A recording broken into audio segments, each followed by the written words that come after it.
And then Rowan also says that he'd like to make the tattoo again, and that he has another that he'd like to add to him and to himself. And then doesn't elaborate. Thanks, Sarah. Hey everybody, this is Kat. And this is Rachel. And you're listening to the Smut Peddlers podcast, a show for people who love books, especially when there's smut.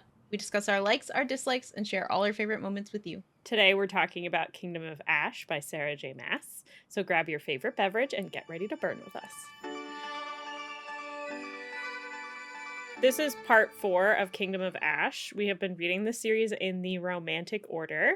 Today we are going to cover chapters 36 to 50. A little recap from our last episode. AELIN is free. She is no longer trapped. She has made it to Rowan, Elide, Lorcan, and Gavriel. I really liked that as she's running out, it was Lorcan that like sensed her first. Like I feel like that was like a little redemption for him of like protecting her as she like came to them. It was like such a cute, I don't know. I really loved that. The redemption story has begun. Yes. So they are escaping Maeve. They are still in the midst of like trying to not be caught by Maeve. So they are in a cave system where they're following the little folk. And they're getting on a boat and they're gonna take a boat out to sea. Hopefully. They don't know what's through this cave system. They're all, I would say all except for Elide and Rowan are kind of questioning whether the little folk are safe and will actually keep them safe. Rowan is like, she's my mate. I'm going with her, so doesn't matter. And Elide is like, I helped her before. Queen, it's fine. So, yeah. So that's their goal, is to get through this cave back to the sea. Back with Dorian and Manon. There's a little trouble in paradise over there. Dorian, obviously we know Dorian has a plan to go to Morath. Manon has now figured out that Dorian has a plan to go to Morath. And she's pissed because she has felt like for the entire time that they've been together, he is like the only one that hasn't really lied to her, other than her like 13, obviously. But he's the only one that's been kind of like in her face with like factual things and helping her kind of be a queen or like learn how to talk in a like queenly manner because he kind of has that background. But I think she feels very betrayed that he lied to her. Yeah, she really has kind of valued how honest and like how kind of direct and honest he's been with her for so long that like this feels like a low blow for her and him. Yeah. So fingers crossed that they make up. I'm gonna go with they do, because the whole internet tells me that they want another story of just the two of them. So my head is they're gonna make up. It's gonna be fine. We have so much book left. We do have a lot of book left. Aedion and Lysandra, unsure if they're gonna make up. We don't know what's going on over there. However, Aedion has been a piece of shit to Lysandra. Pretty much told her she was worthless, useless, like doesn't need to be here kind of thing. She should just like disappear, kind of, which is not great. That being said, they are also being pushed back heavily by Valg soldiers. So they're getting pushed back to Parranth. Their goal right now is to get to the river of Parranth, or I don't remember what it's called, but a river that is in Parranth, which is frozen, get themselves across that river, and then once the Valg soldiers are on it, melt the river with kind of some of that Fey magic power that they have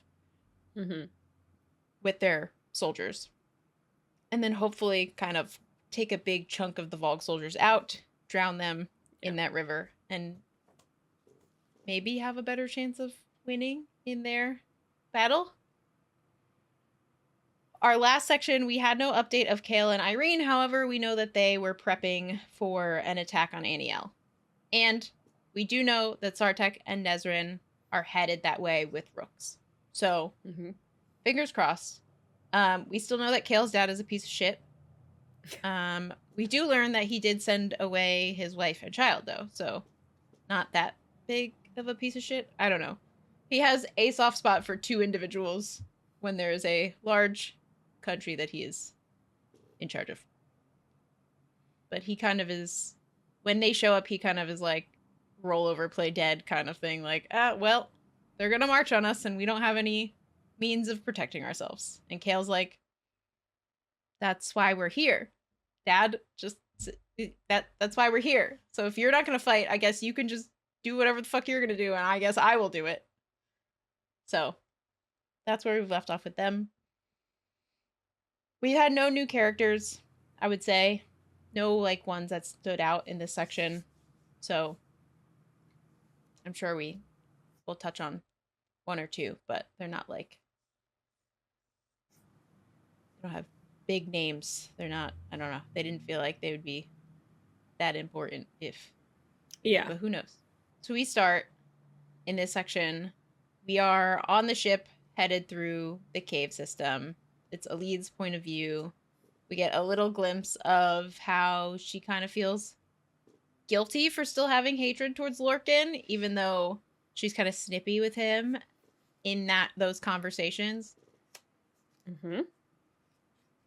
She recognizes that she's still kind of taking in his words of like, I wasn't crawling to Maeve, I was crawling to AELIN to save her. I was trying to push against the bond, like the blood oath with Maeve to protect AELIN, but like I couldn't get to her. So of course, like, yeah, from an outsider point of view, they're in the same location. It would make sense for Elide to think that he was crawling to Maeve, and he kind of points that out. She also recognizes that, like, the last time that they had talked, like, he had said, like, hey, we need to have a conversation to, like, talk about something. And she thought that it was just going to be, like, about them. And now she realizes that, like, maybe he was actually going to tell her or trying to tell her. Which I think she's getting there. Like, she's not soft-hearted. She's too, like, kind to not give him a second chance, especially if, like, AELIN decides she's going to. She's got no leg to stand on. Yeah, she's like well. So, I think there's so much potential there. But, like, she's already starting to convince herself, like, well, maybe he was trying. Or, like, maybe he's right that he was crawling to her and not Maeve. She is still upset with the fact that, like, ultimately Maeve came because he pushed his power out towards her. Yeah. And everyone, I think, in this group is feeling that. Like, they're all kind of like, he pushed his power out, which is what got AELIN caught in the first place. Like, taken in the first place. So, like, everyone's still a little pissed about that. I think it's okay that she is recognizing that. I think she's also now realizing, though, that, like, he didn't do that from a point of, like, hey, Maeve, I found your prize. He did that from a point to protect Elide because he was genuinely convinced she was going to die. And that was harder for him to deal with than anything else. He would have rather had the entire world burn than her die. So that's kind of what he did. It was like his last stand to protect who I'm going to say is his mate, but who knows? To protect Elide. He's in love with her no matter what. Oh, 1,000%, yes. Even if he doesn't know it yet or says it out loud. Yeah, even if either of them don't admit it. Yeah. The next POV that we get is AELIN, and she is, like, recounting everything about the conversation that they had about the collar, about how the collar, like, wasn't real, but that it had almost driven her to do something she can't take back. And she thinks about Dorian as well, and the fact that right now her quest is on Dorian. And she brings it up a couple of times throughout, like, this section that we read of her feeling guilty that it's on Dorian's shoulders right now, when in reality, like, it is supposed to be her quest. Either one of them could do it and, like, sacrifice themselves, basically. But she feels like the longer that she waits, or the more time that she spends kind of just, like, doing anything that's not trying to get back to Dorian and Terrasen, is like, she feels a lot of guilt for it, because it feels like she's just like, well, if I wait around a little bit more, then maybe I won't have to be the one to, like, do it. And that, she's like, has so much guilt about that, even just thinking about in that way through the whole section that we're reading. Yeah, she doesn't want Which I think Dorian is to fair. have to give up his life either, obviously. Yeah. But that's why she feels guilty about it. Yeah. She feels like this whole time she's like, oh, well, you know, maybe I'm already too late, and then I don't have to die.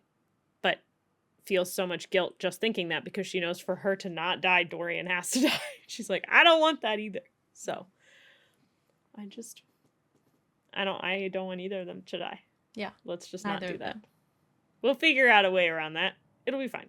She's also still dealing with, like, the aftermath of having her mind manipulated for 2 months straight. Like, she is in this, she realizes that they kind of, like, all of the people around her pity her, or they are kind of walking on eggshells because they don't want to do something wrong, and she doesn't want that. Like, she wants to just, like, pretend, not necessarily pretend that this didn't happen, but she's like, I need to find myself again. Like, I need to be me again, and I need to, like, lead an army. Like, she recognizes that, like, she has to be the head of this group of people. Even though Rowan 1,000% steps up in any time she, like, freezes or thinks, like, I can't do this or whatever, he, as the 500-year-old female warrior who's been doing this for a while, can kind of, I don't know, maybe he's just used to this war mindset of, like, we'll deal with that later. Let's push it down. We'll think about it later. That's a later problem right now. We got bigger fish to fry. We gotta do this stuff first. She does do it, though. She kind of internally talks about how she needs to find that swagger again. It's almost like she puts on the shield of Selena all over again, of, like, I have to be sassy. I have to, like, do this thing to, like, hide from the darkness that I have right now inside of me. Which is what she did for 10 years. Like, she has that whole conversation of, like, well, if I just pretend to be her again, it will come back to me naturally and it'll be fine. It's like, we're avoiding the problem. Mm-hmm. There is also a note that she stays in her fae form, I find. Yeah. So, like, she won't go back to her human form body. I just think that's very telling. She wants to be able to, like, look at herself. She doesn't, the thing with her is, like, she doesn't actually want to forget. Like, it's the same with her scars. Like, she doesn't want to forget about that thing that happened. She just wants to be able to, like, move past it very quickly, which it's not how that works sometimes. It's also especially this sad. It's a little confusing to me, because, like, she avoids using any of her power, which might be just why she stays in her fae form, and it's less about, like, being in the fae form itself and more about, like, she'd have to use her magic in some way to get out of her fae form and back into her human form.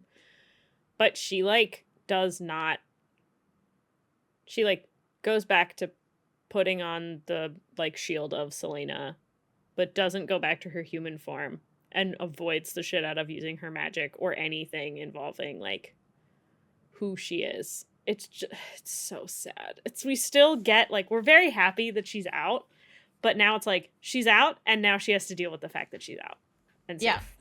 And she doesn't believe that she's out and safe. Like, that's a big thing, is the whole thing that happened with Maeve was that Maeve put these visions in her head that she was safe and with Rowan and safe and with these people and safe in all these different random scenarios, that, like, this scenario where she's quote unquote safe she doesn't know if it's real, and it's Yeah. very difficult for her to believe it's real, which I think is a big reason.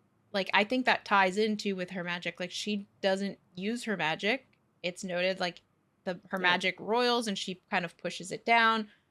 Her magic is, like, wants to release, and that's when she goes and swims in the kind of cave lake when Rowan's kind of on the edge, is, like, so that she can safely release the, like, heat from her body. But it never actually says that she, like, uses her magic. That could have just been her body, like, I'm hot, like, and just heat came out from her versus her actually creating flame. So yeah, she's, like, scared of her magic, but also she won't let Maeve win. Like, it's just, she can't let her win. So it's like she has a ton of trauma. She's super stressed out. She's, like, doesn't know how to be herself. Mhm. But she's like, over my actual dead body, though, I let her win. Like, I have to figure out how to get back to being me. Yeah. She's coping the best that she can.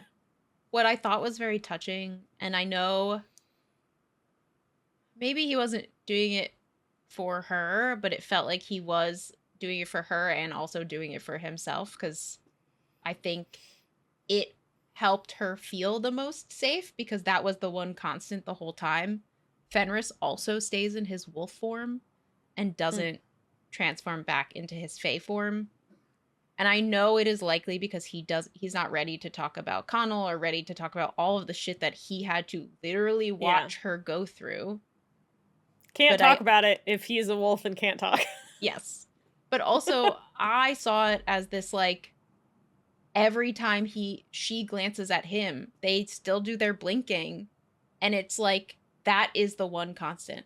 That is the thing that she always knew in those 2 months to be true. And, like, that was always the thing that was real in all of the torture and everything. She came back to that room, and Fenris was there in his wolf form, and Fenris was there blinking at her. Like, they were able to communicate that way. So to me, it felt, yes, he's protecting himself too, but it also felt like a little, like, hey, I'm here, I'm with you. Like, their whole little thing. And I was just like, she's not ready to talk, he's not ready to talk, but they're still gonna, like, have their little, like, together. Yeah. I love them so much. Our crew, AELIN and Rowan and Gavriel and Fenris and Lorcan and Elide, our group, they're going through the caves. Rowan and Gavriel kind of pick up on it first. They hit a point in the cave where they enter a specific territory. And this is the Barrow White territory. At least I believe that's what. Yeah. It's just Barrow White territory because that's the enemy or the bad guy. Creatures of malice and monsters are. There we are. I don't know why I couldn't think. Those are the creatures that live there. Yeah. So they're getting into like a dangerous area where these creatures live. So they're kind of like on high alert. It also doesn't help because Lorcan then continues to question, like, whether the little folk are actually being helpful or not, because they're taking them directly into territory where these monsters are, and everyone's just kind of like, shut up, Lorcan, it's fine. They're also like, do you want to be up there with everything else or down here with this shit that we know how to deal with? Yeah, we can deal with these. At least we're not going up against a bunch of Valg. Thank you. Yes. And Maeve. And all I will take these over Valg right now. Yeah, so they're in the Barrow White territory, and when Elide asks what this is, Lorcan responds to her, so they actually have, like, a tiny little conversation. And Lorcan says, these are creatures of malice and thought. They covet gold and treasure and infest the ancient tombs of kings and queens so they might dwell amongst it. They hate light of any kind. Hopefully this will keep them away. Meaning their ship has, like, a bunch of lights on it. They've been using, maybe not using, but part of the little folk, they have these, like, glowworms pretty much. So their whole ship is, like, glowing via glowworm, which kind of keeps this, like, darkness creature at bay. Unfortunate for all the Fae males who are, like, on edge, AELIN is like, stop the boat. And they're like, Rowan's like, huh? What? What's going on? Why are we? And she goes, stop the boat. So the little folk, stop the boat exactly where she asks them to, and she hops off and walks into another cave. And Rowan's like, everyone stay here, and jumps off. And of course they don't. They're going through these areas, and it's like all these, what is it, the White's burial mounds or whatever is where what they're used to seeing like above ground, but they didn't realize that the like tombs, where the burial mounds like are the top part, the tombs like go this far deep. Aelin's like, tombs, you say? Like tombs with treasure perchance that I might be able to pilfer and take for our own uses? Perfect. Sounds great. Halt! Please! We must go and investigate.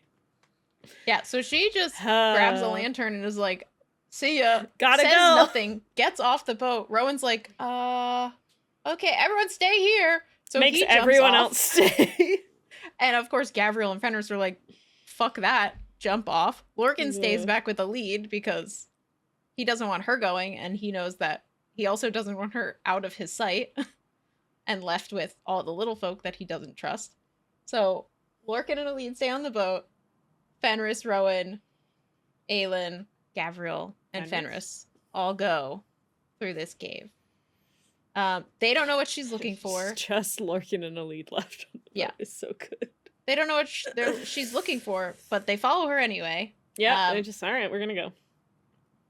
And then you get Lorcan's POV, and it's the first thing that you get in Lorcan's POV is him saying, well, she was reckless before, but now she has 0 sense whatsoever. I'm like, dude, okay.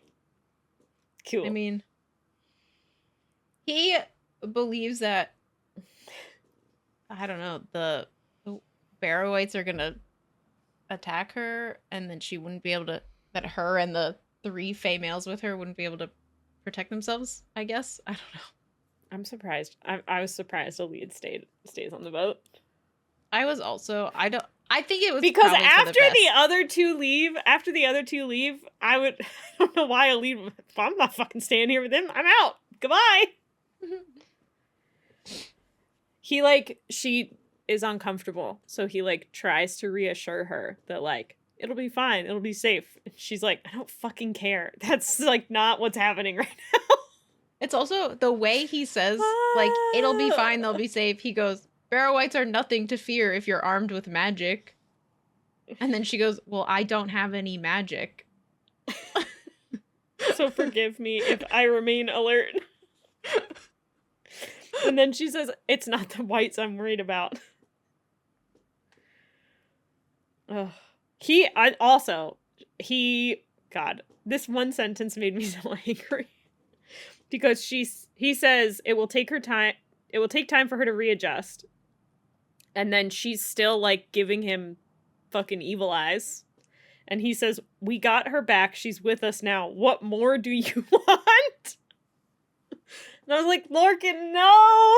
Please! Well, what he really is asking is Buddy, what more do you want from me? Really? That doesn't make it better. That's why I'm like, what do you mean? For you to have not done it in the first place? You getting her back does not resolve you of the thing that you did. Hold on. True. Ugh. Oh. He does, actually admit, though, that he is there for her. Mm-hmm. And says it in those exact words. Because she says, He basically says, how long am I supposed to atone? And she says, I hadn't realized you were even atoning. I came here, didn't I? For whom exactly? Rowan, AELIN? For both of them, and for you. And she says, I don't want anything to do with you. And he says, so one mistake, and I am your eternal enemy. And part of me I love the conversation that they have. On one hand, it's not one little mistake. It wasn't a tiny one. It was a pretty big one that had pretty drastic and horrible consequences that happened. So I feel like they say it a little bit later, but basically it's been less than a month that she's been out. Yes. Yeah, It's been less than a month. I feel like you got a little bit longer to wait. At this point, it's been like 3 days. I'm like, This point specifically, they got That's her true. out. This they point, traveled it to is the cave, so- and then they're on a boat. bro, like, They're like maybe day 5 at most. and so what? It's been 3 months since he did it, and half the time they're still trying to get her out. So, like, she's certainly not going to start forgiving him while they're trying to actually fucking get her back. Mm-hmm. She's back now. Cool. Lorcan, 3 days is not enough time for you to gain forgiveness, okay? Just because you fixed the mistake you made, you fixed the thing that you fucked up, but not all of the other consequences of the people that were hurt, including Elide. So, like, chill for just a minute, okay?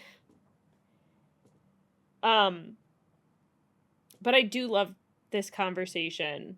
She also, like, gets mad at him because Fenris found a way to break the oath and he didn't. Mm-hmm. Which I get it, but I also am like, that seems a little unfair. I think he almost died Elide doing really it, and I'm just like, understand the blood oath. I think that's really For what it is. sure. She does not understand it. right. Because he even says, like, you have no idea what the blood oath can do. None. Like, Fenris broke it, and if AELIN had not been there to offer him another, he would have died. Like, she basically says, like, really you didn't that. even try. And he's like, I sat there fighting it the whole time.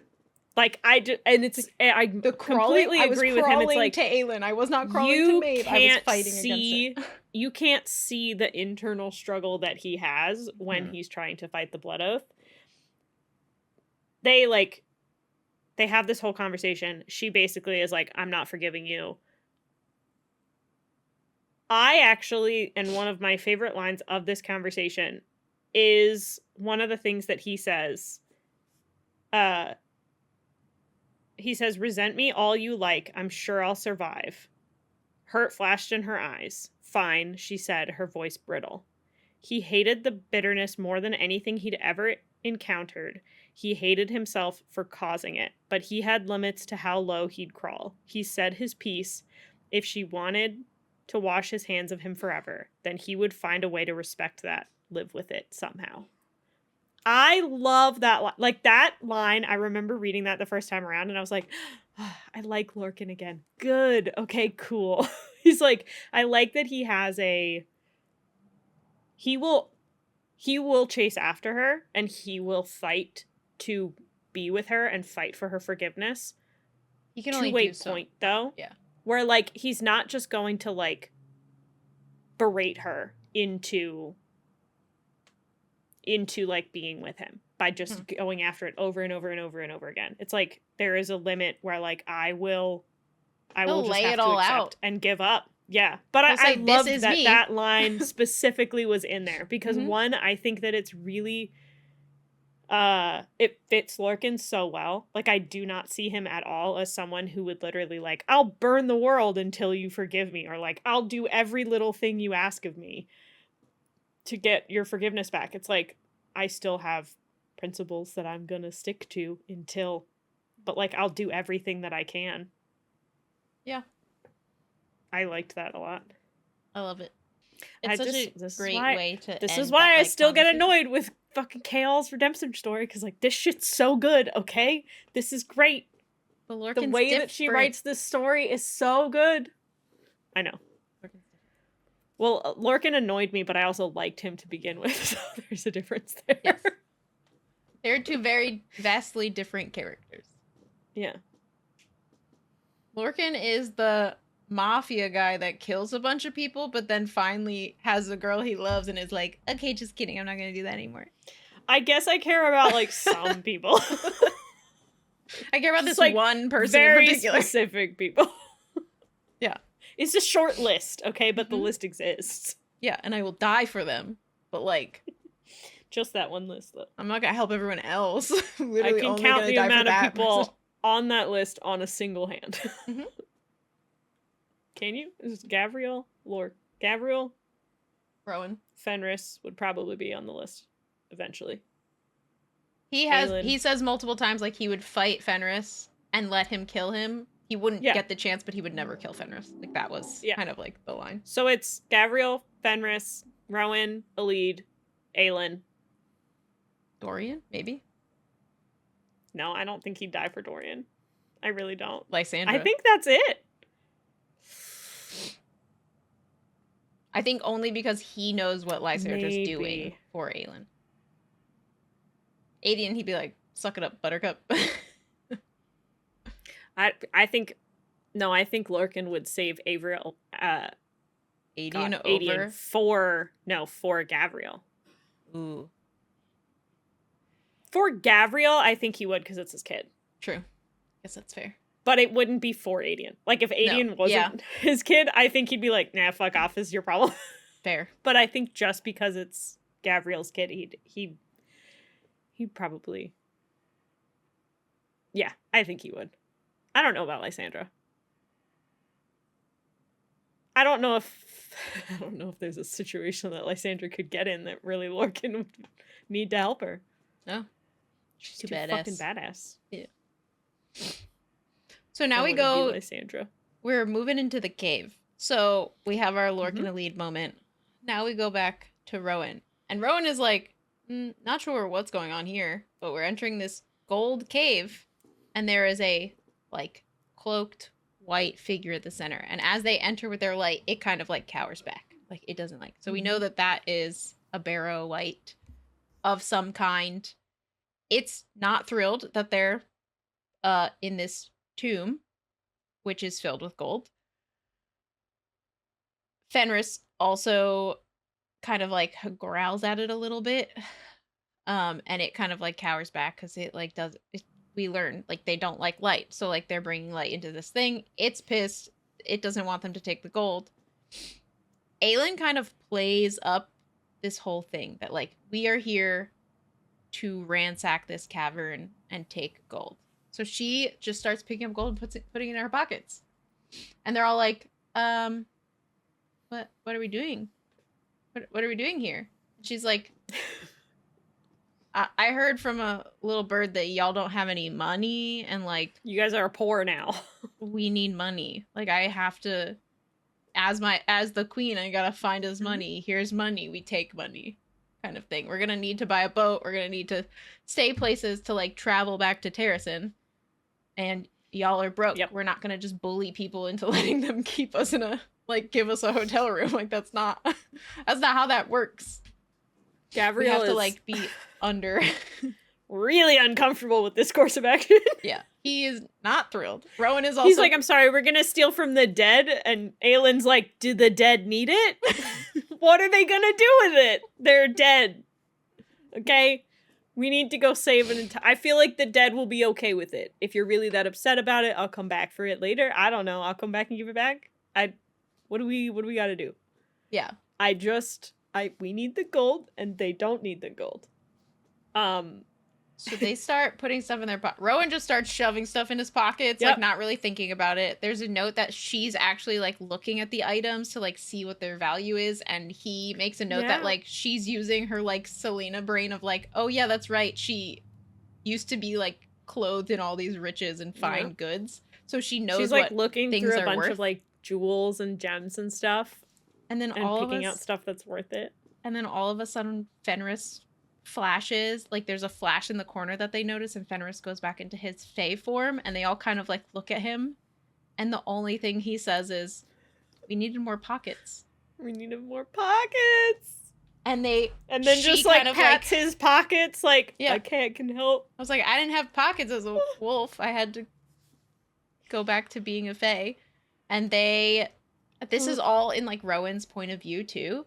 So like AELIN looks at him and kind of like smirks, and then she blinks at him asking if he's okay, and he blinks back, and that's when Rowan realizes that this is how they've been communicating since she got back with them.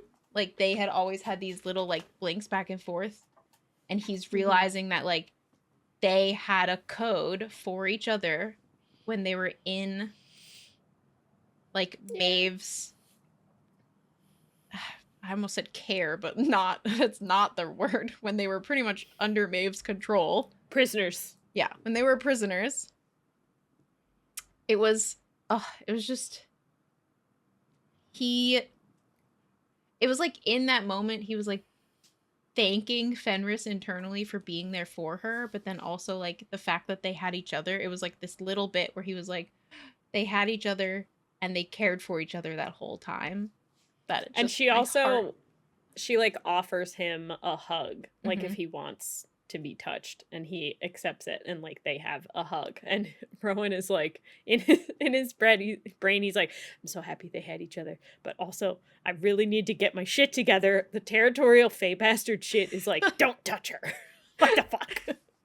He says, I think the line is something all along the lines of like, she would call me a territorial Fey male for this feeling, or something. Like, if he I says voice a this... territorial Fey bastard she'd once called him. He'd do his best not to live up to that title. So good. It's so good.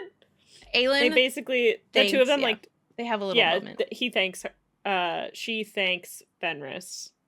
And then Fenris says, when you're ready, we can talk.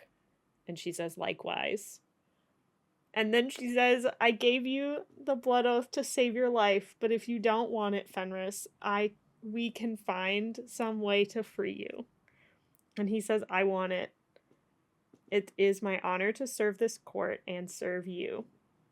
And I love the next bit is she waved a hand in dismissal. Like, I love the idea that she's like, no, it's fine. Don't worry. Don't, no, I'm good. I'm uncomfortable. Stop. But Rowan didn't fail to note the sheen in her eyes. As she stooped to gather more gold. Go back to stuff in your pockets. It's fine. And then Rowan goes up to him too and says, it's good to have you back, brother. For all the Fourth Wing folks that have read Fourth Wing, this will be not a spoiler, but kind of, maybe a little bit. Once you hear it, you'll be like, oh, okay, I understand. If you haven't read Fourth Wing, I wrote, it is my honor, and wrote, not again, because there is a very large scene. No! That has to do with somebody saying something along the lines of, it is my honor. And I was like, oh God. My body went into panic mode. I was like, please, everything please, hurts. Please. Trauma. Yeah. Rowan, then the first thing that Rowan says to Fenris is, it's good to have you back, brother, because they are brothers again officially in the court, because he swore the blood oath to AELIN. What I thought was great. Yeah, go ahead. You can finish what you were saying. Okay. I was just going to say, what I thought was great was that in that moment, Fenris also gave up a little bit of like what occurred, but it was only like his truth. He didn't like give up the things that happened to AELIN because he knows that she's not ready to talk, but he did admit that Maeve had forced Connell to like take his own life in front of him. And then what I loved from that, because of all the people who do not have any type of like, we're gonna get that person back for this, Gavriel says she would atone for that. Meaning Maeve is going to atone and Gavriel's gonna make sure it happens. And I was just like, let's go, Gavriel! Like the last straw, and Gavriel just goes, that bitch. It was like, Gavriel considers all of them, he really does consider them his family, and he has kind of played the role of like dad. Like he's tried to be the or, peacemaker like, above like, around everyone. Yes. So like to see his brother so hurt and know that that was so directed towards Fenris, who in his Fenris is like this might be me making it up, but in this, like, in their dynamic, Fenris is, like, the little brother of the group. Like, he is the youngest of them. And Gavriel feels like he needs to protect him always. Yes. So that being, like, that was the straw. In my brain. You hurt my baby brother, I'ma fucking kill you. Gavriel's the oldest brother, and then Lorcan, and then Rowan, and then Fenris. That's how they rank in my brain, in terms of, like, the brothers, because I think Rowan is, to me, like, Rowan and Lorcan could be interchangeable, But I do think that, like, Lorcan is almost a little more weathered. He's a little bit more weathered, but I also like the idea that, like, he feels like he should be more powerful and rank higher than Rowan, but doesn't actually. Mm-hmm. Which seems very much like second sibling and third sibling vibes. They're, like, really close in age. They're so close, but, like, Rowan's just feels like he's just, like, a little bit older, but then, or Lorcan feels like he's just a little bit older, and then Rowan just feels like he's, like, a little bit more powerful. And it just pisses Lorcan off a lot. That makes sense. I love it. Eventually, kind of all of their pockets are full, and as we learned, AELIN is kind of looking at stuff a little bit more in detail of, like, oh, this could be expensive, whatever. So Rowan, like, sits back like, oh, her pockets aren't full. She's being more, like, careful about what she's taking to make sure that, like, she gets the most bang for her buck, and, like, we don't really know we're just shoving our pockets full. So the three go off. Gavriel, Fenris. Oh, no, just Gavriel and Fenris go off. Two go off. Yeah. For some reason, my brain just always thinks Lorcan is in their presence. But Gavriel and Fenris go back to the boat, and Rowan comes up behind AELIN, saying something along like, we should get going. Like, I can't fit anything else in my pockets. And they have been, like, sassing back and forth to each other because she, at some point, starts... She's been trying to joke. Yeah, she's put on the, like, facade of Selena, and he noticed it, and so he made, like, this... They, like, pretty much internally, he said, I'm going to match her. If she's making the effort, I'm going to match her. Which I think is great, because they go back to their, like, Mistward banter, where they're, like, kind of, sort of, a little mean to each other, but, like, not really. Yeah. And so she turns around and has 2 rings in her hand that she found. And then she kind of asks, like, in the, like, my human tradition, it is tradition to, like, give wedding rings. And he jokes and kind of says, I assume the green one's for me. But it turns out that she takes the green one, and she puts the ruby on his finger, and it just, like, the ruby is her on him, and then the green is him on her. And I was just like, oh, this is perfect. I love this so much. Yeah. Like, they have the rings that represent each other. It's so precious. It's so, I think it's big for both of them. One, that, like, AELIN is trying enough that she wants what they have still. Mm-hmm. And then for Rowan, it's, like, just still, like, the reconfirmation that, like, they still want. That she wants to get better and to be with him. And that, like, it didn't change her that drastically. Yeah, she's not ready to talk or, like, open up necessarily, but it's her little bit of, like, I need you to know that, like, I'm your person. Like, I'm that person. I'm your mate. Yeah.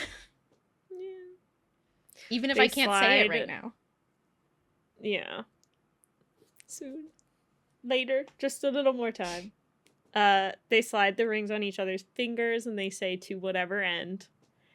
And then Rowan also says that he'd like to make the tattoo again, and that he has another that he'd like to add to him and to himself. And then doesn't elaborate. Thanks, Sarah. To me, I saw that as, like, the human tradition is rings, but, like, my tradition, like, for me, is, like, tattoo. So, like, that's, like, his gift of, like, solidifying them together. And I was just like, it's adorable. Can't wait. It. But yes, I would like to know what it is. Please and thank you.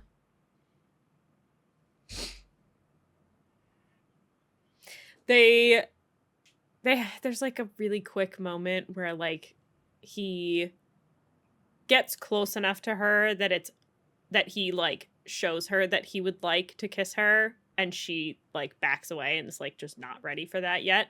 But they do talk about, like, how it's going to be, she has to start training, so it's going to be just like when they were at Mistward, which is just, like, another jab at, like, they're going to get back to it eventually, but just she needs more time than, like, the 3 days she's had so far. Yeah, and the thing is, like, unlike Lorcan, Rowan understands.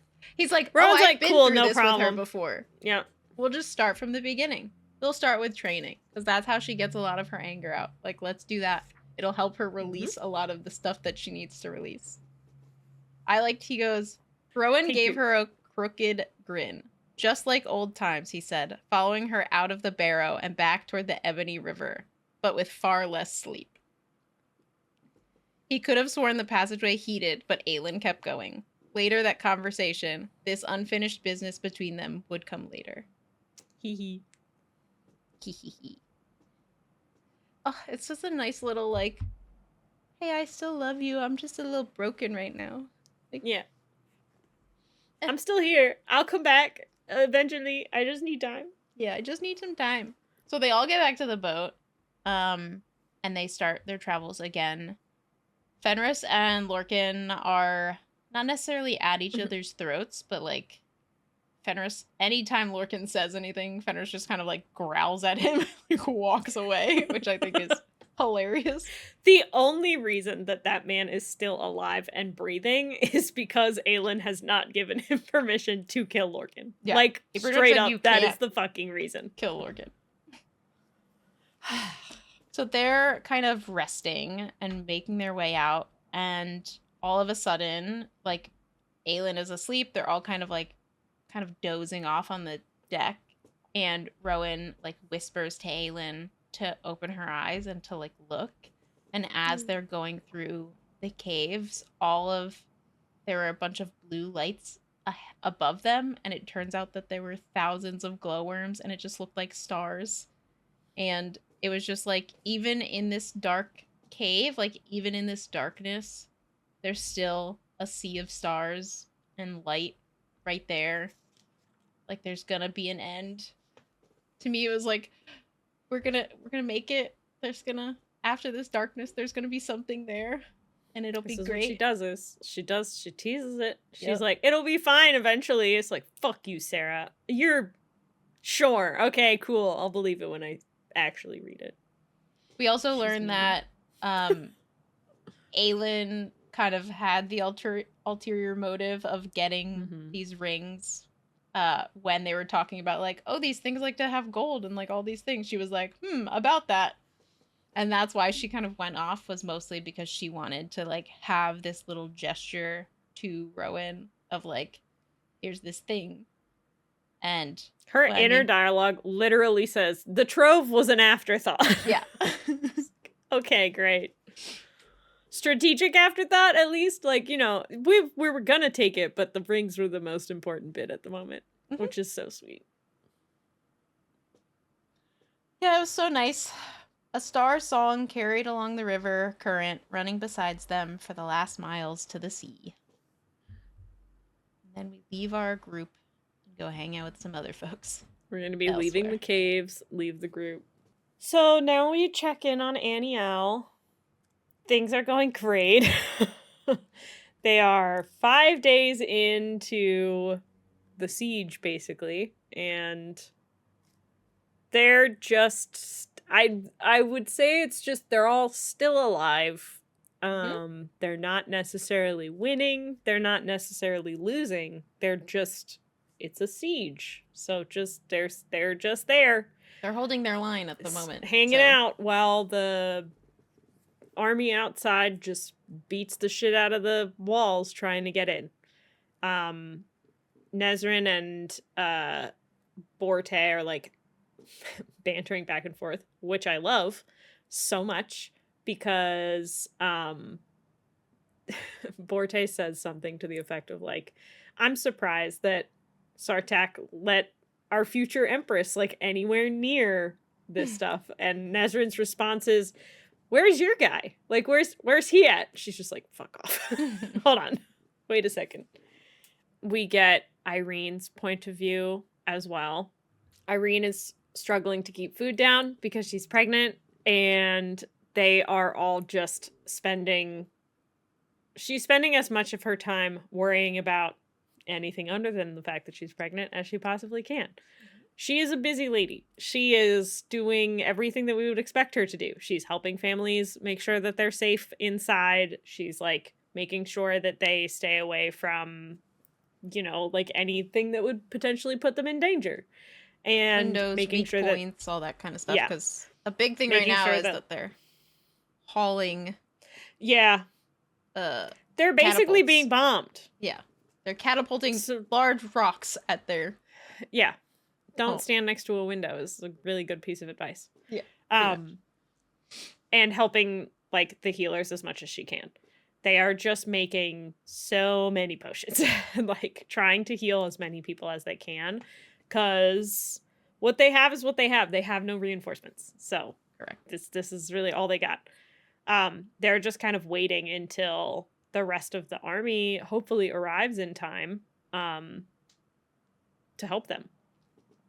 Yeah, because when they left, the army was like 2 weeks behind them leaving. So because they were significantly slower. Yeah. The next point of view that we get is Chaol with his father, who is just like almost less than useless. His dad is just completely like given up, doesn't really care. We learn that he didn't send his wife and his son away. They fucking left. Mm-hmm. She picked up that kid and she was like, I'm fucking out. And Chaol is like proud, sort of. And they left like in he was happy. The dead of night. It wasn't like she said, "Oh, war is coming and you're not doing anything about it," and said something to him and left. He woke up the next day and they were gone. Which is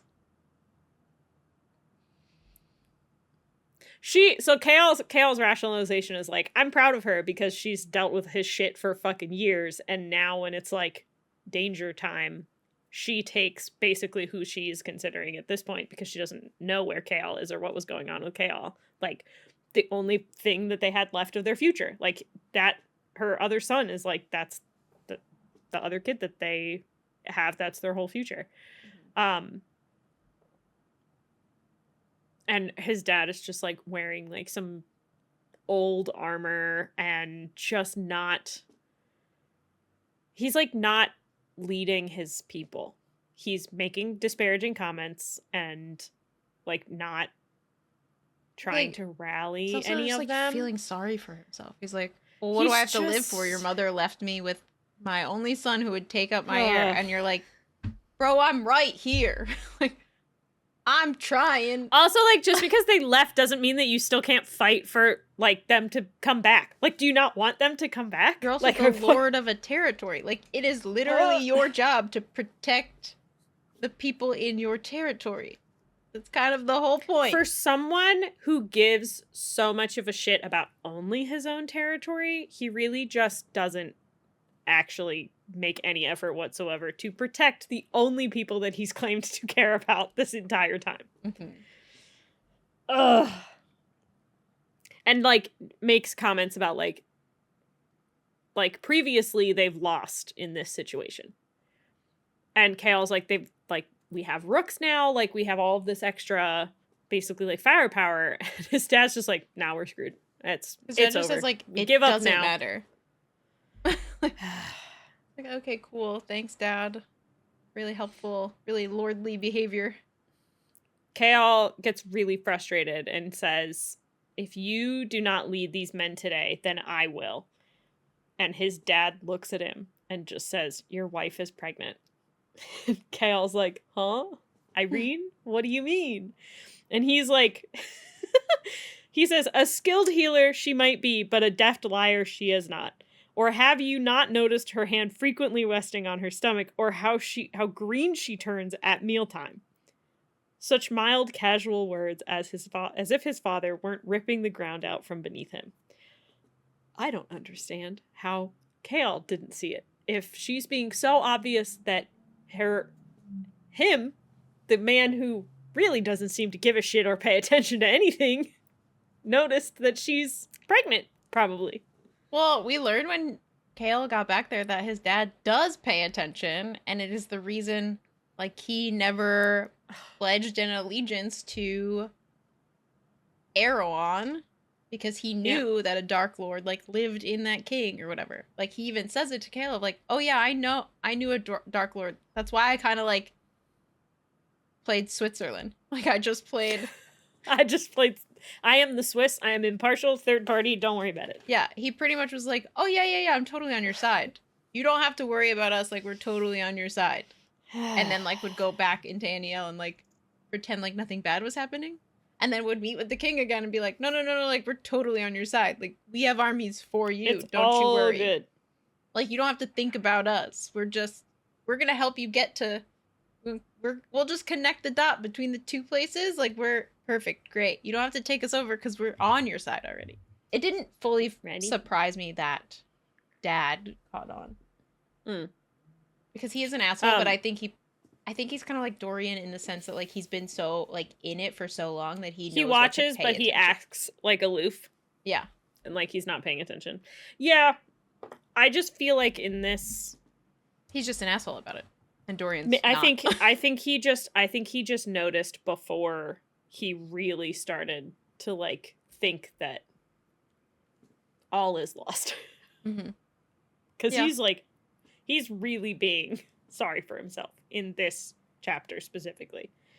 Chaol is like about to start basically screaming and yelling at his father for being an asshole, but doesn't get the chance because the army begins to advance. Like they had been banging the drums, preparing for like basically their next assault, and they start to move like right when Chaol's about to have this argument with his dad. So he just has to suck it up and be like, okay, never mind. We're moving on.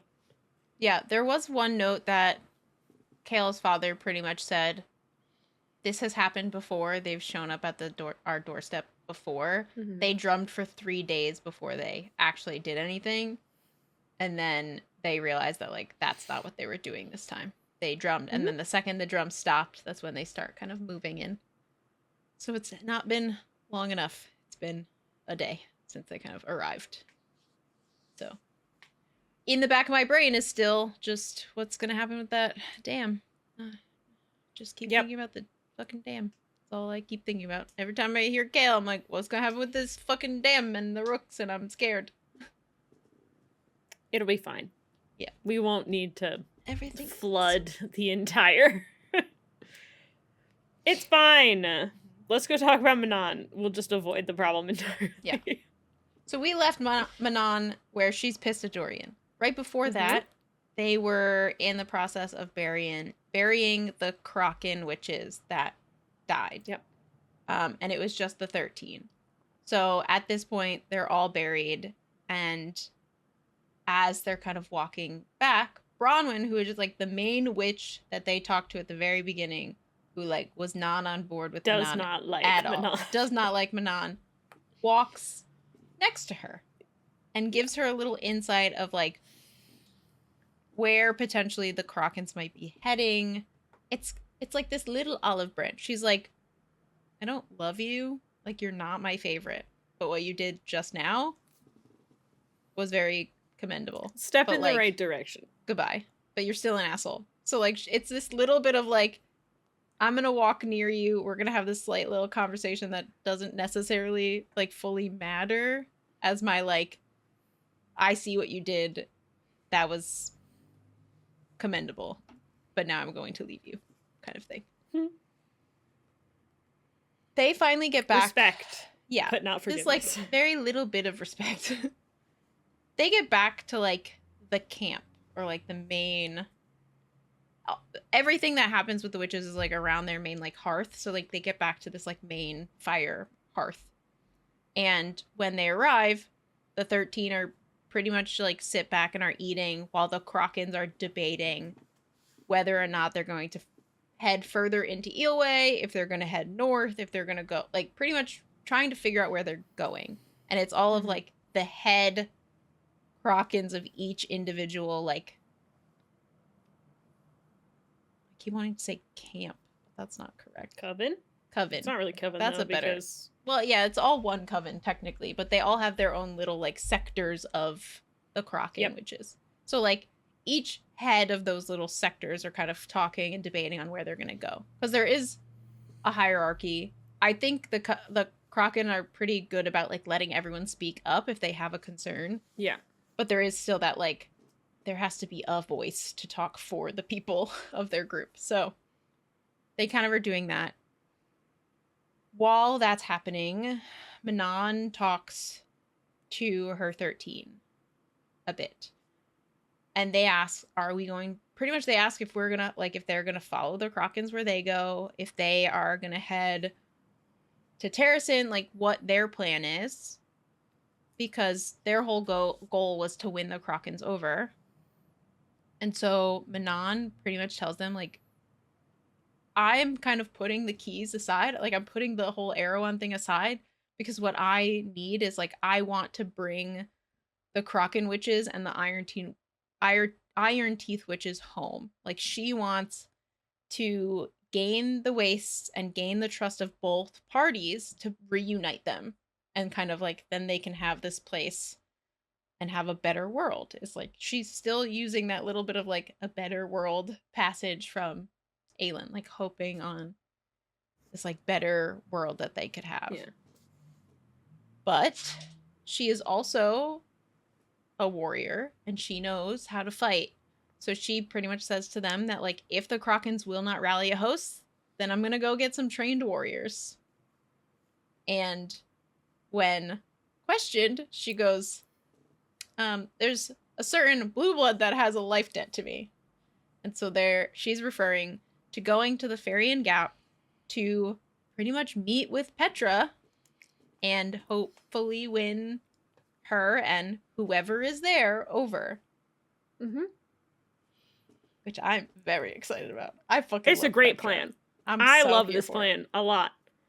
Asterin originally thinks that she's talking about going to Morath, and she's like, no, we're fine. We're not going to Morath yet. No, that's a bad idea. There are witches somewhere else that we can go chat with. Ones that are trained with wyverns. So good. So, like, we could be not just the 13. We could be all of the trained Iron Teeth witches, and then the Krakens with us, and, like, we'll just be an aerial force that can't be reckoned with. She basically leaves the 13 to, like, sit with that, let them think about it, and, like, goes to find Dorian. And just gives him more shit. Well, this but, like, is okay, that cool. same scene.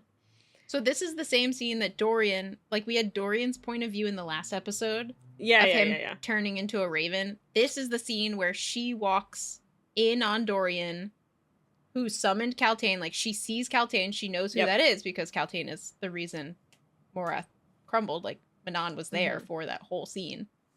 Saw him turn into a raven, and saw, like, kind of the conversation he had with Kaltain about going to Morath. Yeah. It's not great.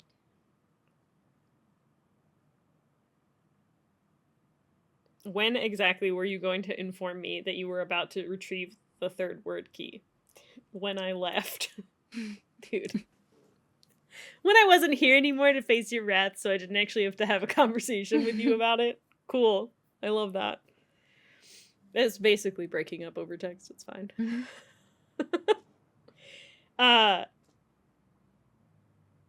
She said, we agreed. We agreed that looking for the keys was no longer a priority. He's like, I wasn't going to argue with you about it.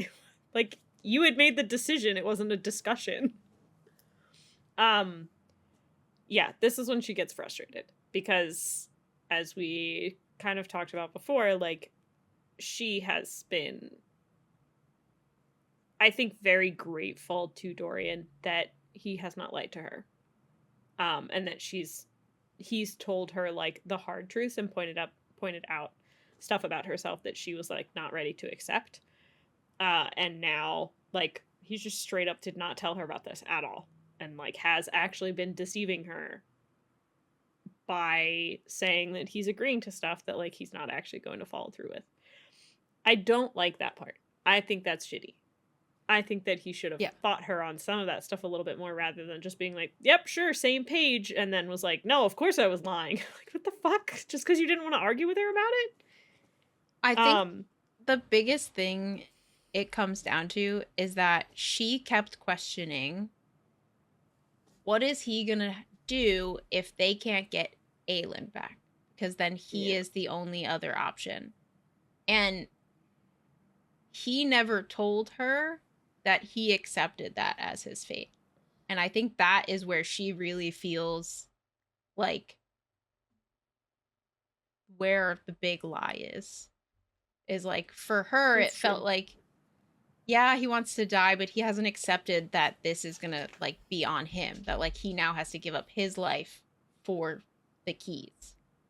And this is the moment where he finally has accepted his like fate. Like, he has accepted the fact that like this is now on him. This is no longer like AELIN's thing to do. He's gonna take it on himself to like be the person that has to give up his life to forge the lock. He pretty much says, "We will lose this war if I do not go to Morath. How do you not care about that?" And this is where Manon admits that she cares. She says, "I care. I care if we lose this war. I care if I fail to rally the Krakens. I care if you go into Morath and do not return, not as something worth living. Now, do you wish to tell me that caring is not such a bad thing? Well, this is what comes of it. This is why I didn't say anything." He breathed. Her heart turned raging, its pulse echoing through her body. "You wish to go to Morath?" she prowled up to him. "Then prove it. Prove you are ready." He pretty much says, "I don't have shit to prove to you." And she's like, "Yeah, we're gonna go to the Farian Gap. You're gonna be our spy. Make sure you just, you're gonna shift into whatever you need to shift into. You're gonna go into the Farian Gap and let us know if any of the like high witches are there. Because if you can't do that, you definitely can't get past Erewhon." And he kind of was like, "Fine, you're sleeping somewhere else tonight." We're like, "All right, whatever. Fuck you." Cool, okay. Fine. Yeah, he That's goes, the big thing that we "Fine, gave you but shit find about right yourself now. another tent to sleep in tonight." She's like, "Yeah, because I can't do that. Thanks." Oh no, that's so bad. Whatever will I do? Yeah. Boys are so dumb. We go back to AELIN and Rowan and the rest of the crew. And she is really pushing Rowan to like start the training and start sparring and like, let's do, like, we got to start now. And Rowan is like, it can wait. Like, we do not have to start today. Like, she's still recovering, and he knows that she's trying to like push herself already, and they haven't even started training yet. And he's like, nope, chill. Yeah, they just like landed. Like, they just stopped. Yeah. They made it to sea and they're at the shores of Wendland, and she's like, "We're gonna train They now, make right?" it out And of the he's like, cave. Yeah. We just got here. Like, we just found a town to like She realizes she does have to start all over. So like the thing that is stressing her out the most is like all of her calluses are gone. All of her muscles are like no longer trained to like be able to fight the way that she used to. So like she has to build all of that back up. And she's like, every second counts, because every bit of time that she wastes is like someone else that can possibly die because she didn't get herself ready in time. And he says no, because they need to talk about the two of them. And they have this whole conversation that is all about what AELIN like revealed on the beach when he was not there, about the two of them being mates and how she's known for a while. And she asks what his reaction to that is, and if he regrets it or doesn't want it. And he's like, why would I regret? Why would I ever wish that we were not mates? Like, he's obviously sad that Lyria had to go through that and that their potential child died, but not in replacement of what the two of them had. He feels bad that like she got put in the crossfire by someone to hurt him and to hurt her. But not that he wishes that she weren't his mate. The opposite. There were times where he would wish that AELIN was his mate before they knew. Mm-hmm. He's most sad that she didn't tell him earlier, because he was going through like the same stuff of like wishing that she were his mate. Yeah, because he was feeling all of the things you would towards a mate when they were in Mistward, which is why like he bit her. Like we learned like in that moment when he bit her that like he had no control over that action. Like he lost control of himself in her presence, and that right there is like, oh, something in him broke a little bit where it's like, this is my mate, but like I can't recognize it right now. And then we come back to now and you're like, oh, so that's what was happening there. I wanted it to be you for months and months, even in Wendeland. I wondered why you weren't my mate instead. It tore me up wondering, but I still did. All this time, I wanted it to be you. I know you're tired, Fireheart. I know that the burden on your shoulders is more than anyone should endure. But we'll face this together. Erewhon, the lock, all of it. We'll face it together, and when we're done, when you settle, we'll have 1,000 years together. Longer. She says, Elena said the lock requires, and he says, we'll face it together. If the cost of it truly is you, then we'll pay it together, as one soul in 2 bodies. Terrasen needs a king. I have no intention of ruling Terrasen without you. Aedion can have the job. I love it so much. Oh, it's so good. Ugh. This is also when she tells him of all of the illusions that Maeve put together in her head.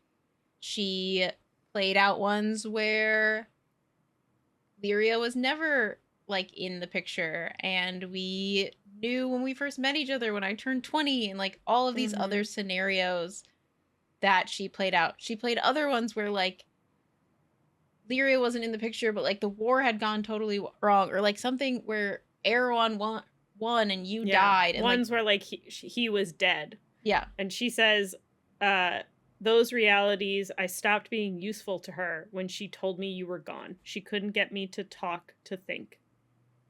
She also mentions in this bit that the like part of the reason that she would figure out that they were illusions is that like the love that they had in those ones was so different, because one of the things that she loved so much about the two of them was that he understood what she had gone through and like her trauma and suffering, because he had also been through so much trauma and suffering. And the Rowan in those illusions was different, like not tortured, not like from that same, I don't know, headspace. AELIN says to Rowan, even if I had my choice of any dream realities, any perfect illusions, I would still choose you too.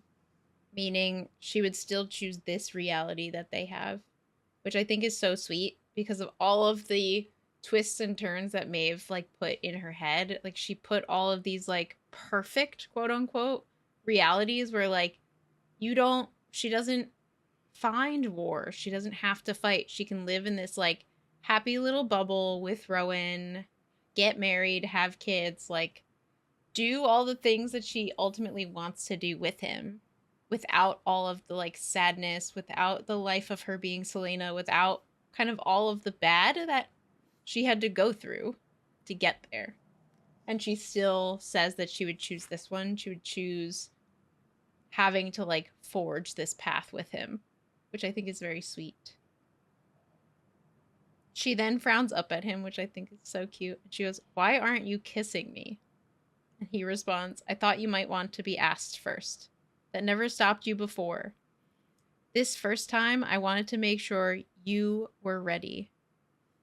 She smiled despite the truth. "I'm ready to be kissed again, Prince." And so then they do the kissing. They do it. It's so cute. They're finally They back call each together. other. They call each other their mate, and that they're. She says, "And I am yours." It's so sweet. And then they do the whole like mating bond thing where they like bite each other, all that stuff. Oh, it's so nice. I just wrote they back together now officially. They had their like couple of days of figuring out shit. They got together. To do some of their healing. For long minutes they lay tangled in each other. Together we'll find a way. Their mingling breaths, the crashing sea seemed to echo together. Oh. Good. So. To whatever end, please. So that happens. We're happy. And then after all of that... then we get to go fucking... to get Lorcan's POV again. The Lorcan POV shit is my favorite. Yeah. It really is. Lorcan kind of looks up and AELIN is just... comes up and is headed right to him. And he's like, well, fuck. This might not be great, but it's fine. Who knows what she's gonna say? And even Elide like Rowan gives him a look like, I don't know what this is about. Yeah. Sorry. Rowan doesn't know what's happening. AELIN's kind of making a beeline to Lorcan. He's kind of like, well, is she finally gonna yell at me? Like, what's gonna happen? Turns out, AELIN is like, I can't trust you.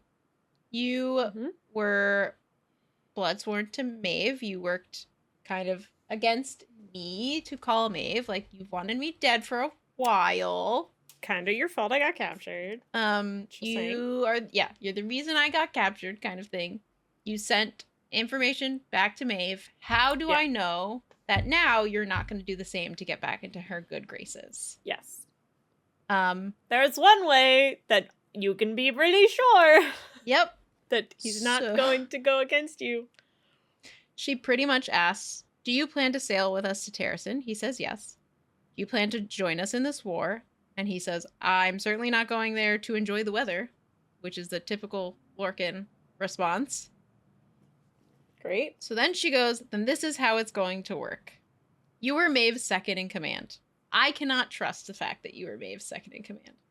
So you can swear the blood oath to me, and I will give you your freedom. You can go and do anything you want. My only command is that you cannot jeopardize the safety of Terrasen and its people.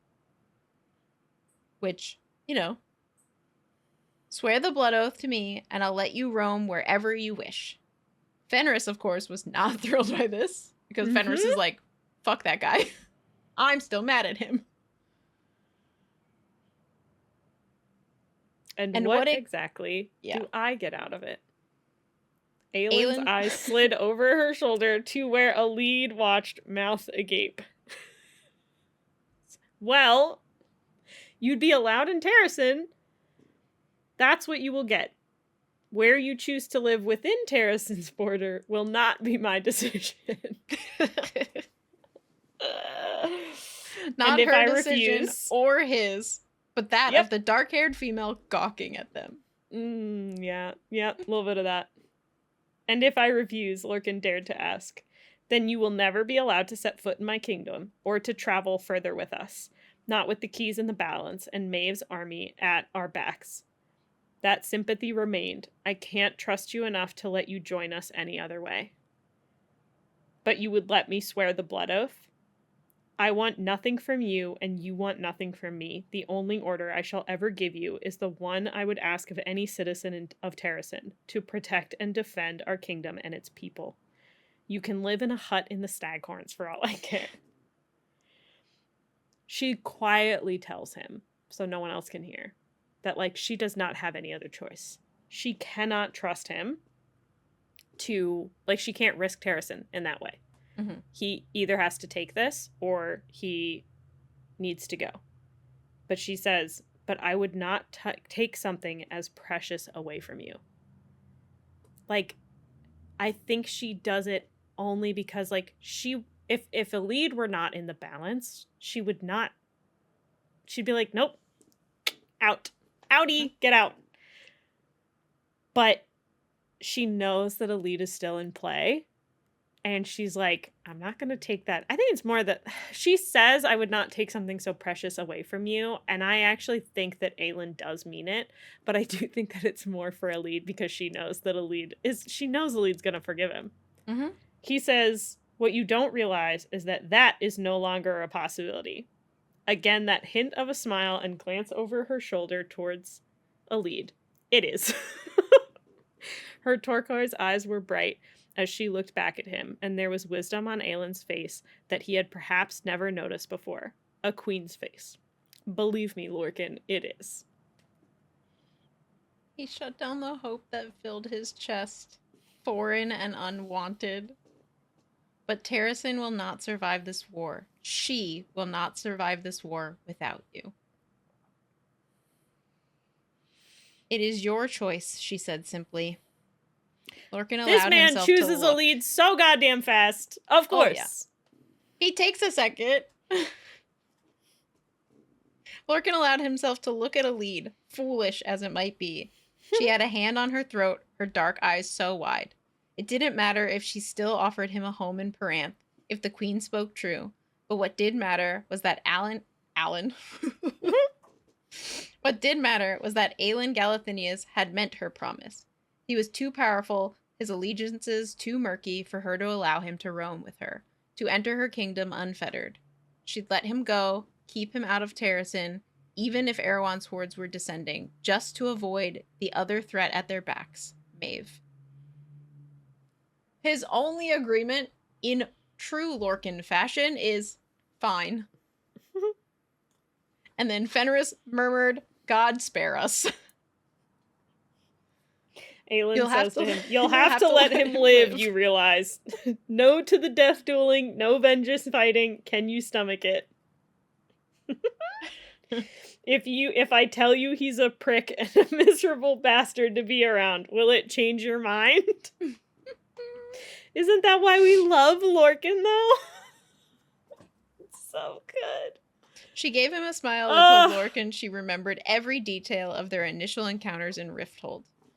AELIN said to Fenris, we'll only invite him to Orinth on holidays? So he can ruin the festivities?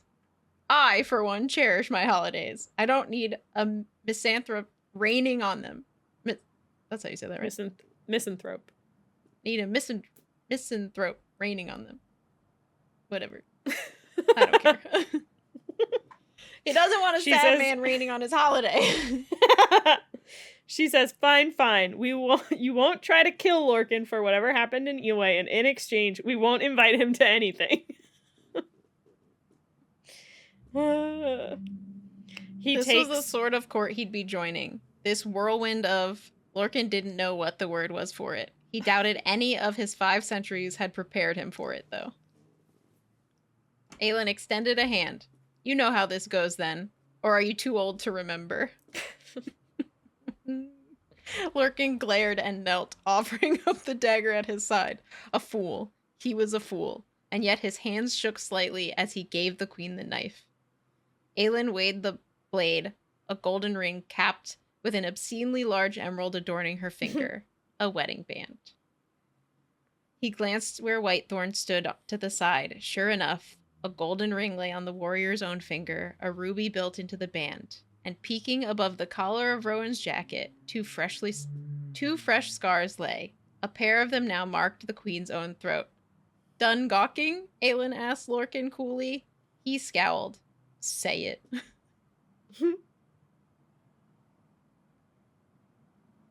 He swears the blood oath. And I like this bit, because it'll be relevant later.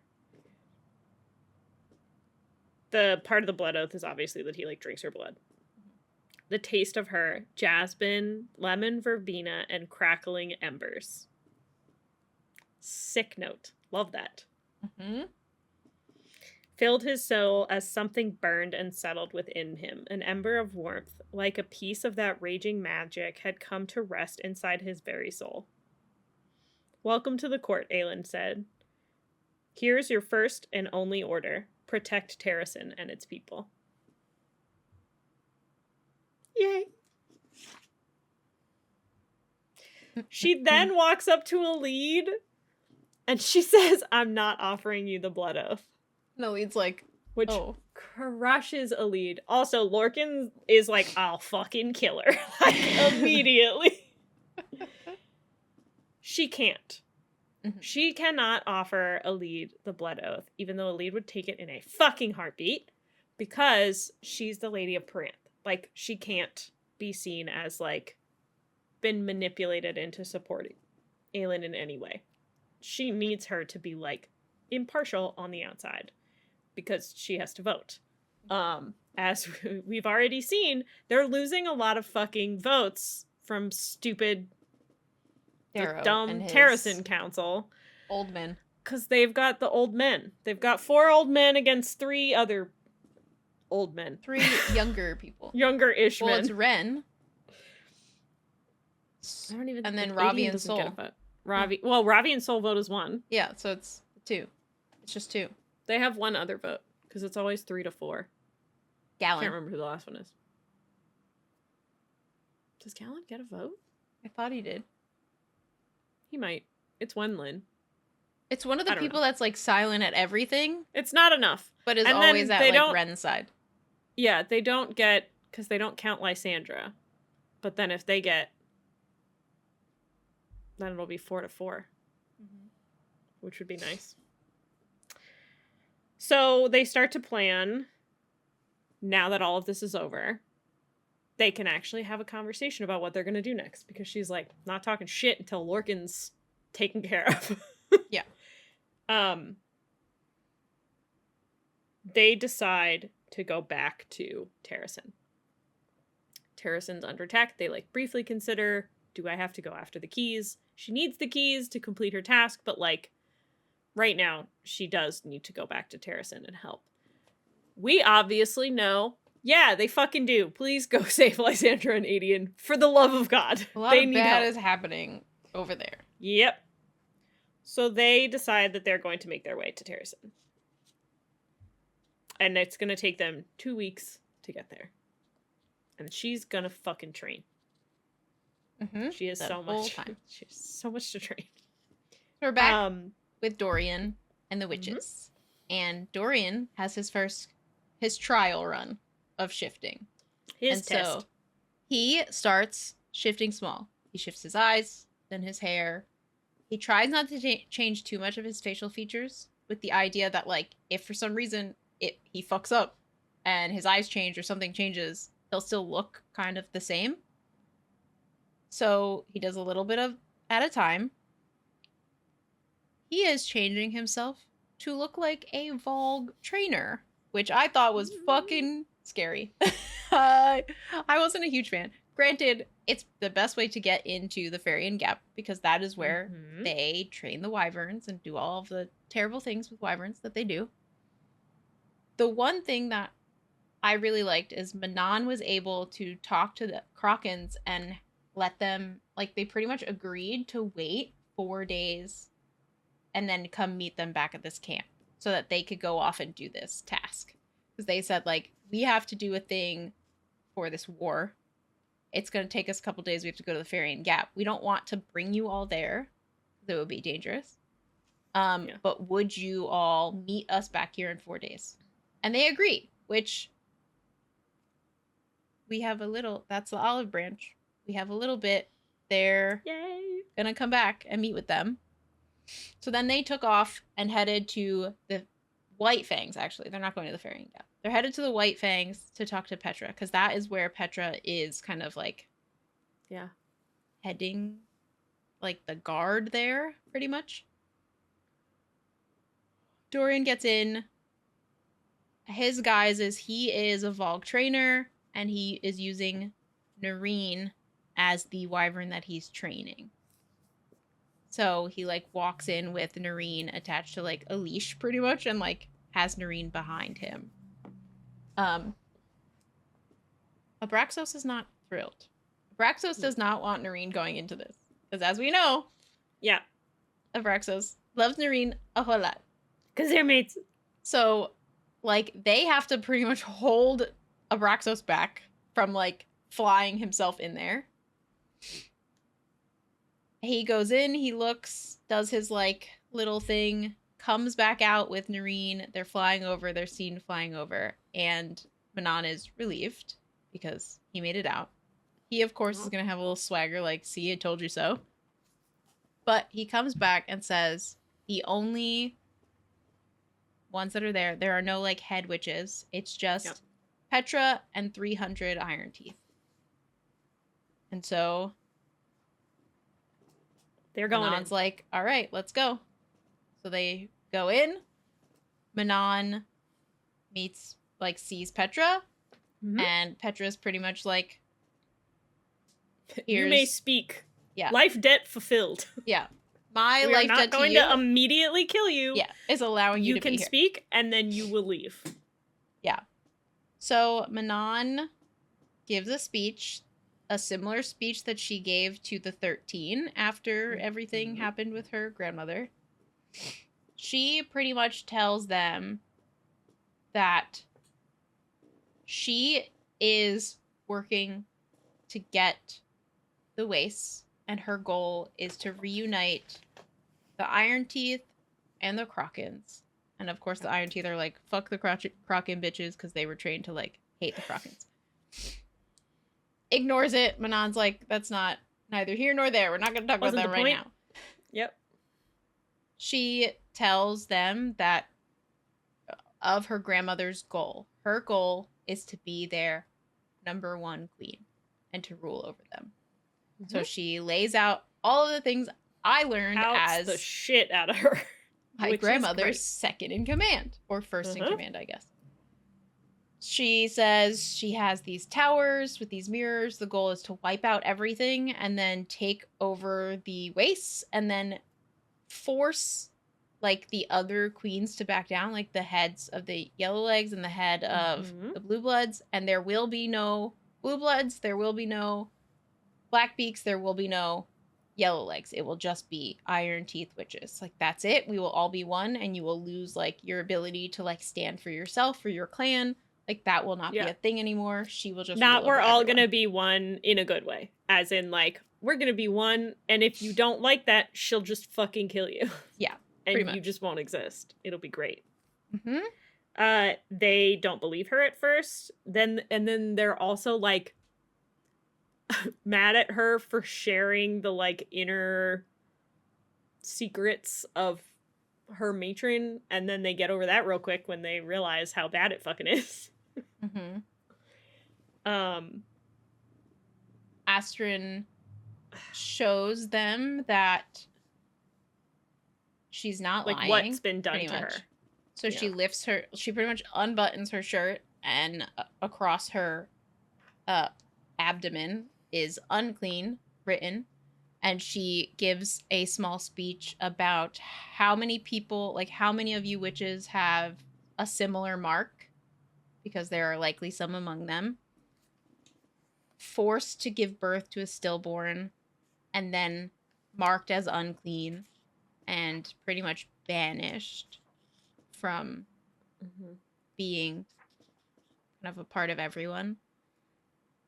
A big thing I think that maybe helps their case is all of the rest of the 13 that didn't know, because there were really only like 4 of them that knew about this. They all start to like tear up, and Manon is like pretty much asking them to care a little bit about each other, which they're told not to do. Like, they're trained not to care. They're made, is what she says. They're made to be these like demons pretty much, to take everything out. And she's like, we don't have to do that. We have a choice. Yeah. She tells them all, you will be killed in this war, either during it or after it, and you will never see your homeland again. And they ask, like, why does that matter to you? Or why do you care? And ultimately she says, you are my people, whether my grandmother decrees it or not. You are my people and always will be. I will fly against you if need be, to ensure that there is a future for those who cannot fight for it themselves. Too long have we preyed on the weak, relished doing so. It is time that we became better than our foremothers. There is a better world out there, and I will fight for it. Will you? She turned Abraxos She away cares. and plunged behind them. Manon nodded to Petra, pretty much, and then Petra just nodded back and permitted them to leave as they came, as part of her, like, life debt. Yeah. Now we just have to wait and see if they fucking follow. It's Petra, they're gonna. I know, it's Petra, they will. There is a line that I really like, and it just says, "Not a child of war, but of peace." Yay. Which I think is so great. She's gonna fight for the right side. Yeah. Fucking books later. Oh my god. True. We're finally here. It's fine. It all went downhill the moment that she got Abraxos as her dragon. Or wyvern. Mm-hmm.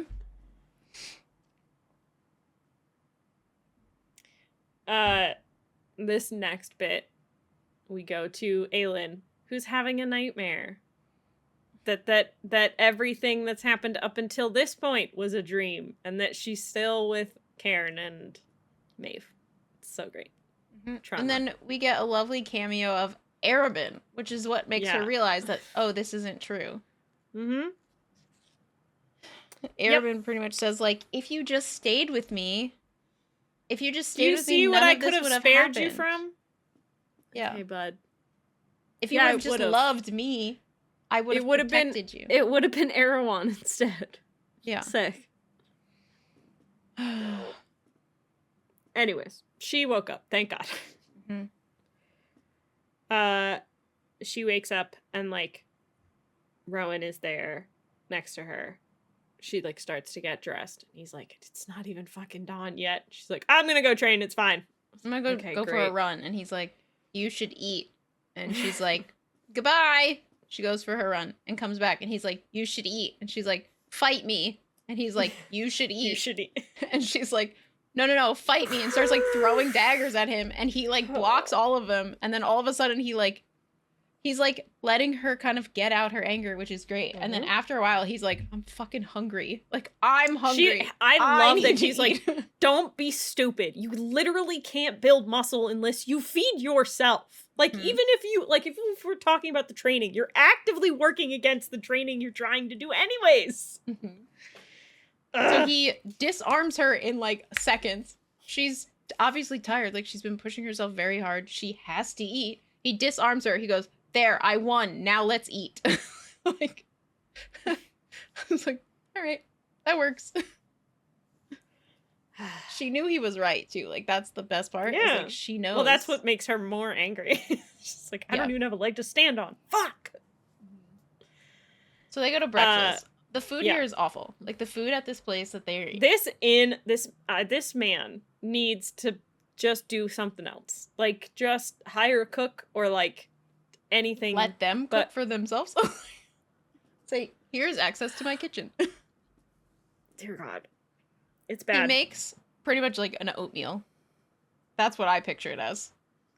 Well, by accident, though. Because he's not actually trying to make an oatmeal. It's just mush that ends up looking like oatmeal. It's fucking terrible. Gavriel's struggling, and he's the nicest person on the planet, and still is very struggling. Elide and him are, like, next to each other trying to have breakfast. Elide is like, do I eat it, or do I just starve? And they're, like, kind of joking back and forth with each other. Yeah, she takes a bite of it, and she makes a comment of, like, I think he used salt when he should have used sugar, kind of thing. And I was like, oh, that sucks. Lorcan walks in while this is happening, sees the two of them joking with each other. They both kind of stop immediately, and he just fucking turns around and leaves. And I'm like, oopsies. And then they just sat there and ate the rest of their meals in quiet. So awkward. Mm-hmm. She thought about how she, like, wanted to talk to him, like, wanted to have the conversation, but she's also mad at him, so she doesn't want to. Because she doesn't want to forgive him yet, because she's still mad, which is fair. Like, that's fine. And then we switch back to Rowan. And AELIN. Yeah. My God, They she got are sick still because she training. fucking ate food, and then she went and trained after Rowan Instead of was like, if you resting do for, that, like, you're 4 gonna get seconds. sick. Yeah, and then she got sick. Exactly like Rowan said. That's so Mhm. weird. Yeah. This is the point where we get kind of why she's like constantly trying to like be in motion, because when she sits still, she like feels the weight of the chains on her again. She feels the weight of like the iron box around her. She kind of like feels all of that, and like she blinks and like Maeve's face appears. Like she keeps having these like vivid Yeah. flashbacks, which I think Rowan knows, but he also knows that she has to kind of come to terms with the things that have occurred so that she can move past them, because you can't if you just shove them. They will continue to flash back if you just keep pushing them down. They're still going to be like, hey, I'm here. That And shit she's comes like, no. back. Hey, I'm here. No. Like, yeah. Unless you let it go, it will keep coming back, unfortunately. After this, Rowan he's leaves. like, we're not doing this right now. You're taking a rest. Like, I'm not letting you. He shifts into his hawk form, and he literally laughs at her and leaves because I fucking told you, bye. She ends up running into Fenris instead, who also gives her shit for like not eating and running herself too ragged. And AELIN's like, it's fine, he's overseeing it, he'll make sure that everything's okay. And Fenris is like, bullshit, the only reason you're not fucking limping is because he's overseeing it, not because what you're doing is a good thing. They have their like silent conversation. He blinks 3 times, are you all right? She blinks twice, saying no. And then she blinks 3 times, are you all right? And 2 blinks from him as well, meaning no. They are both still trying to like work through their trauma. She then, not out of left field to him, but out of left field to me, goes, what did Maeve's blood taste like when you took the blood oath? And he's like, I don't know, like blood? And then moves on entirely and doesn't bring that up again. Yeah. Like blood and power. Yeah. That was it. She fucking Why? knows. If she's She's not remembering. on our heels with this army, I'm just trying to understand it. Her, I mean. You plan to kill her? Would you prefer to do it? He says, I'm not sure I'd survive it, and that you have more reason to claim it than I do. I'd say we have an equal claim. He also tries to, like, justify Connell to her, because, like, he doesn't want anyone to hate Connell. Because he cares so much about his brother, and is, like, the way that he was at the end, like, that wasn't the Connell that, like, I knew. And AELIN's like, it's okay, like, I know. But, like, that would not have been him.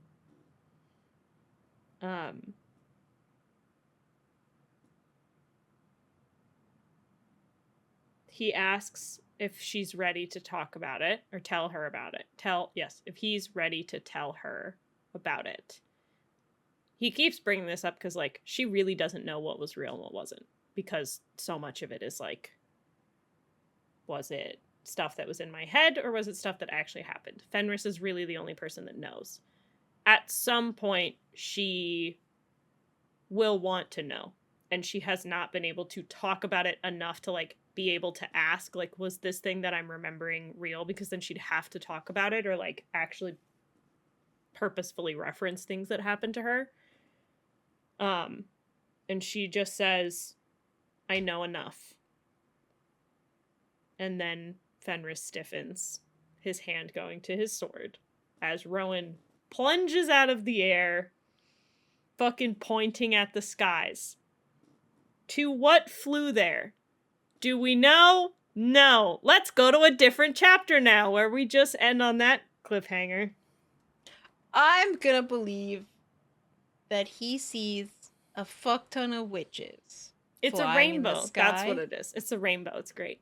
He's seeing all of the blue bloods and all the people that Petra was under. He sees them flying, and they're gonna go help Manon. That's what he sees in the sky. It's not Ilkin. It's not anything. It's not the bad witch. It's the ones that are gonna go help Manon. Yep. Anyways, let's go talk about Yrene and Chaol. Let's go check in on Anielle. Are things going well there? No. Nope. Yrene 5 POV. days in, everything's terrifying. Also, I wrote, everyone knows Yrene is pregnant, but she still hasn't told Chaol herself. Nope. Chaol knows. And has Chaol said anything to her yet about him knowing? Nope. Well, they Granted, also have time. He did they say have that, been like, busy. They've been a little busy with 5 days of fucking siege happening. So, who is it? Let's fucking find her name. Arisha. That's what it is.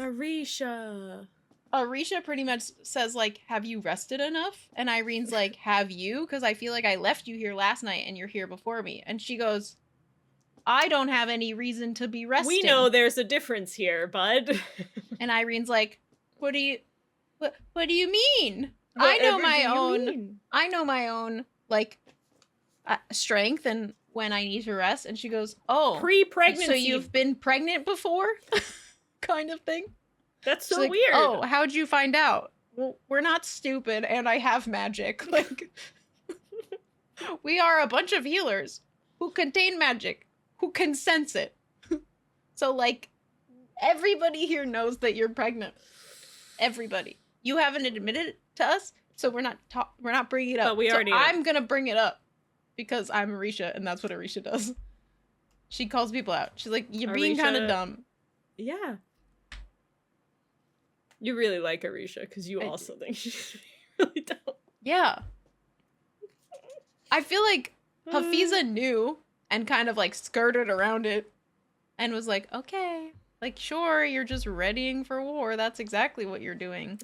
I just think it's funny because she says, I haven't told Chaol. And she says, I think if there were a time to do so, it would be now. Yeah. Be very important. Maybe we tell him. Oh my god. She, like, justifies it to herself as, like, it would be a distraction, or that, like, he would stop going out to fight because now it wouldn't just be risking her life, but risking her life and the baby's life if he dies. Mm-hmm. So, like, which I actually think with what we know about Chaol, what we know about Chaol up until this point, that's actually a point where I was like, no, yeah, I could see him doing that, of being like, no, I can't do it anymore because Yrene is the most important thing to me. I do 100% give Chaol the credit, though, that, like, when we get to Chaol's POV, it's like, I have to fight harder because I have to protect the both of them. And I'm like, yes, Chaol, thank you! Good! She can go. You don't have to fucking lock her away or whatever and, like, do that to protect her. She can go and work, and you can go and do your shit, and then this is going to better everything, and then you're both gonna, like, save everyone, including yourselves. Yes! We're getting somewhere. This is great. So yeah, Chaol's POV is basically, like, him on the front lines, preparing the soldiers, like, trying to help the soldiers as much as possible. You get, Dad's like, up in his little tower doing nothing. Fucking fuck that guy. He's, you get, like, the little bits of he's, like, on his horse sometimes, or he has to be in a chair, or he has to have his cane. Like, it's kind of, like, ebbing and flowing. Like, whenever she has energy, like, he just has to be, like, super adaptable to, like, whatever energy he's getting from her. Mm-hmm. So, like, at this point, which honestly was cool.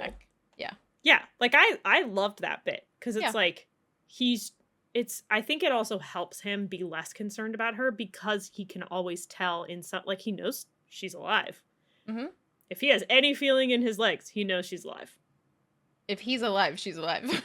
Right, like, but, like, alive and, like, doing okay. Yeah. Because she's not, like, so not weak. running herself ragged. Yeah. Like, I think that's kind of cool. Probably helps him be less, I need to be checking on her all the time. Mm-hmm.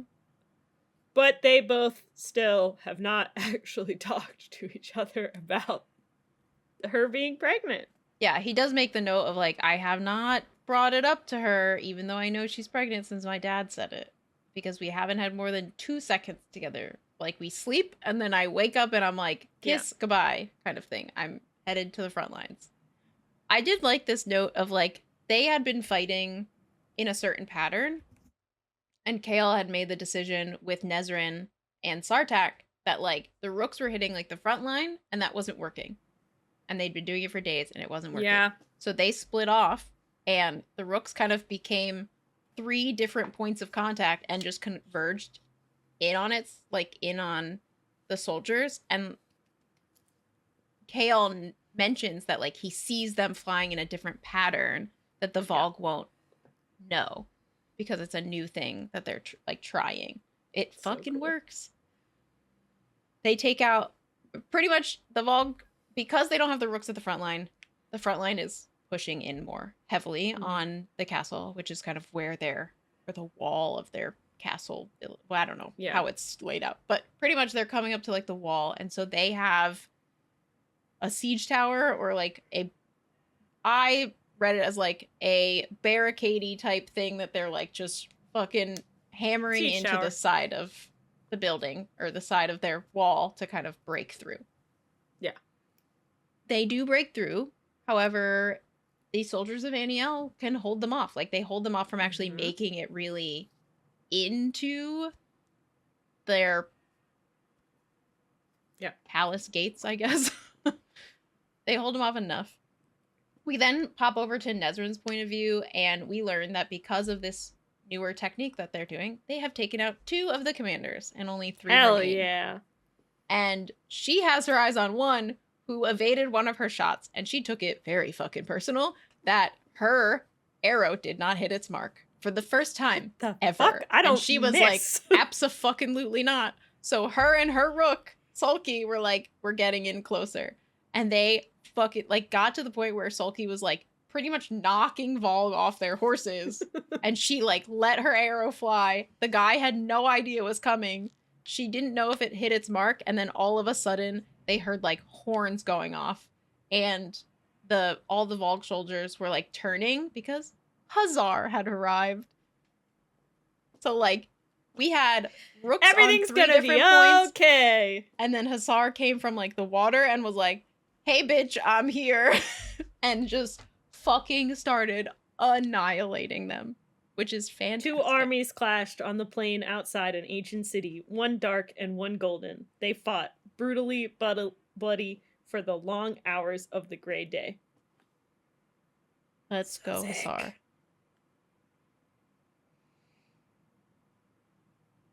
When basically at the end of the night, it was like basically like too dark for even the Valg to fight. So like everyone just kind of goes back. Like, okay, we're gonna retreat. It's nighttime. Hold the line. And Nesryn picks up Yrene and Chaol and flies them to meet with Hussar. At her camp that she sets up to. At her camp.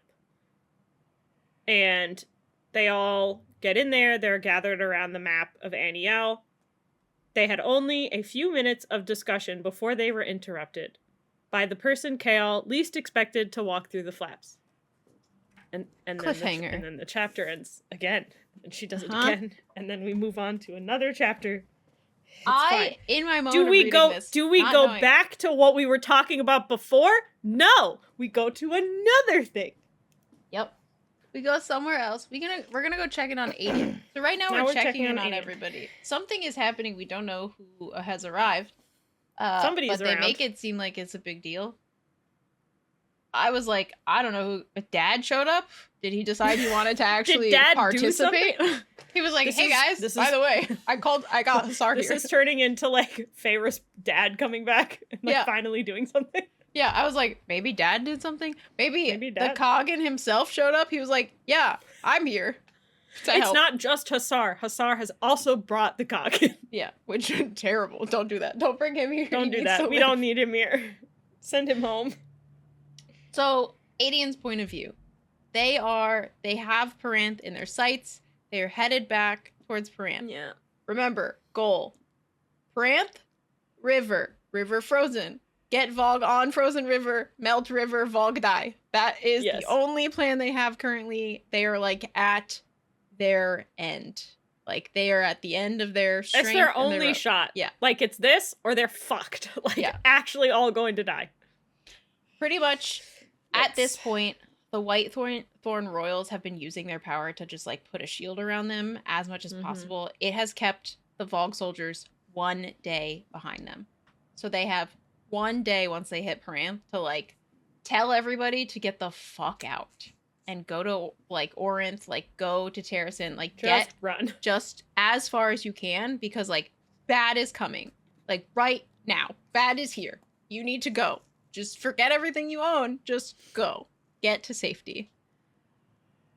What gets me is there's a line that he says. He is feeling sorry for himself. He is kind of at this point of like he is still mad at Lysandra being here and not AELIN. I really think he keeps trying to divert his anger to Lysandra. He's mad at AELIN for not being there. That's what's frustrating about it. Yeah. He takes all of his anger that he obviously feels towards AELIN or Dorian. He's like, I would kneel on the ground for Dorian to be here and have magic. Just anyone to be here. Yeah. But he takes it all out on Lysandra, which is awful. Doesn't fucking deserve it. No. He makes the note of like, no one was coming to save them. Like, it's just them. This is all they have. This is kind of their like, at this point, you get the idea that this is their final stand against the Valg. No one was coming to save them. There had been no word from Rolf. Galen's forces were depleted, his ships spread thin on the coast, and no whisper of the remainder of Ansel Briarcliff's soldiers. Yeah. Not good. Yeah. When your commander-in-chief of your war, your fight, has no positive words to say, where everything's not looking great. I did like the little note of the Bane started to, so they finally get to their river, and like the way that they are kind of countering the Valg. So the Valg talk about how the Valg have these like stone or bone drums that they're drumming the whole time, and it's really to like get into the head of their opponent of like, we're going to be loud, we are going to overpower you, like, yeah, just an intimidation tactic. So the Bane countered that and start taking their swords and banging it against their shields as they're making their way across this river to the other side. So they're doing that repeatedly, banging their shields. Aedion makes a note that he like really has nothing positive to say, and he's like, I can't rally them right now. I just don't don't feel like we're going to win. So like it's hard for me to like fake it to tell them we're gonna win. So instead, he says there's no speech that will keep his men from dying. Yeah, pretty much. Such a good line. So Aedion drew the sword of Orinth, hefted his shield, and joined the Bane's steady beat. Conveying all the defiance and rage in his heart, he clashed the ancient sword against the dented round metal. Ro's shield. And if you all don't remember, Ro is AELIN's father.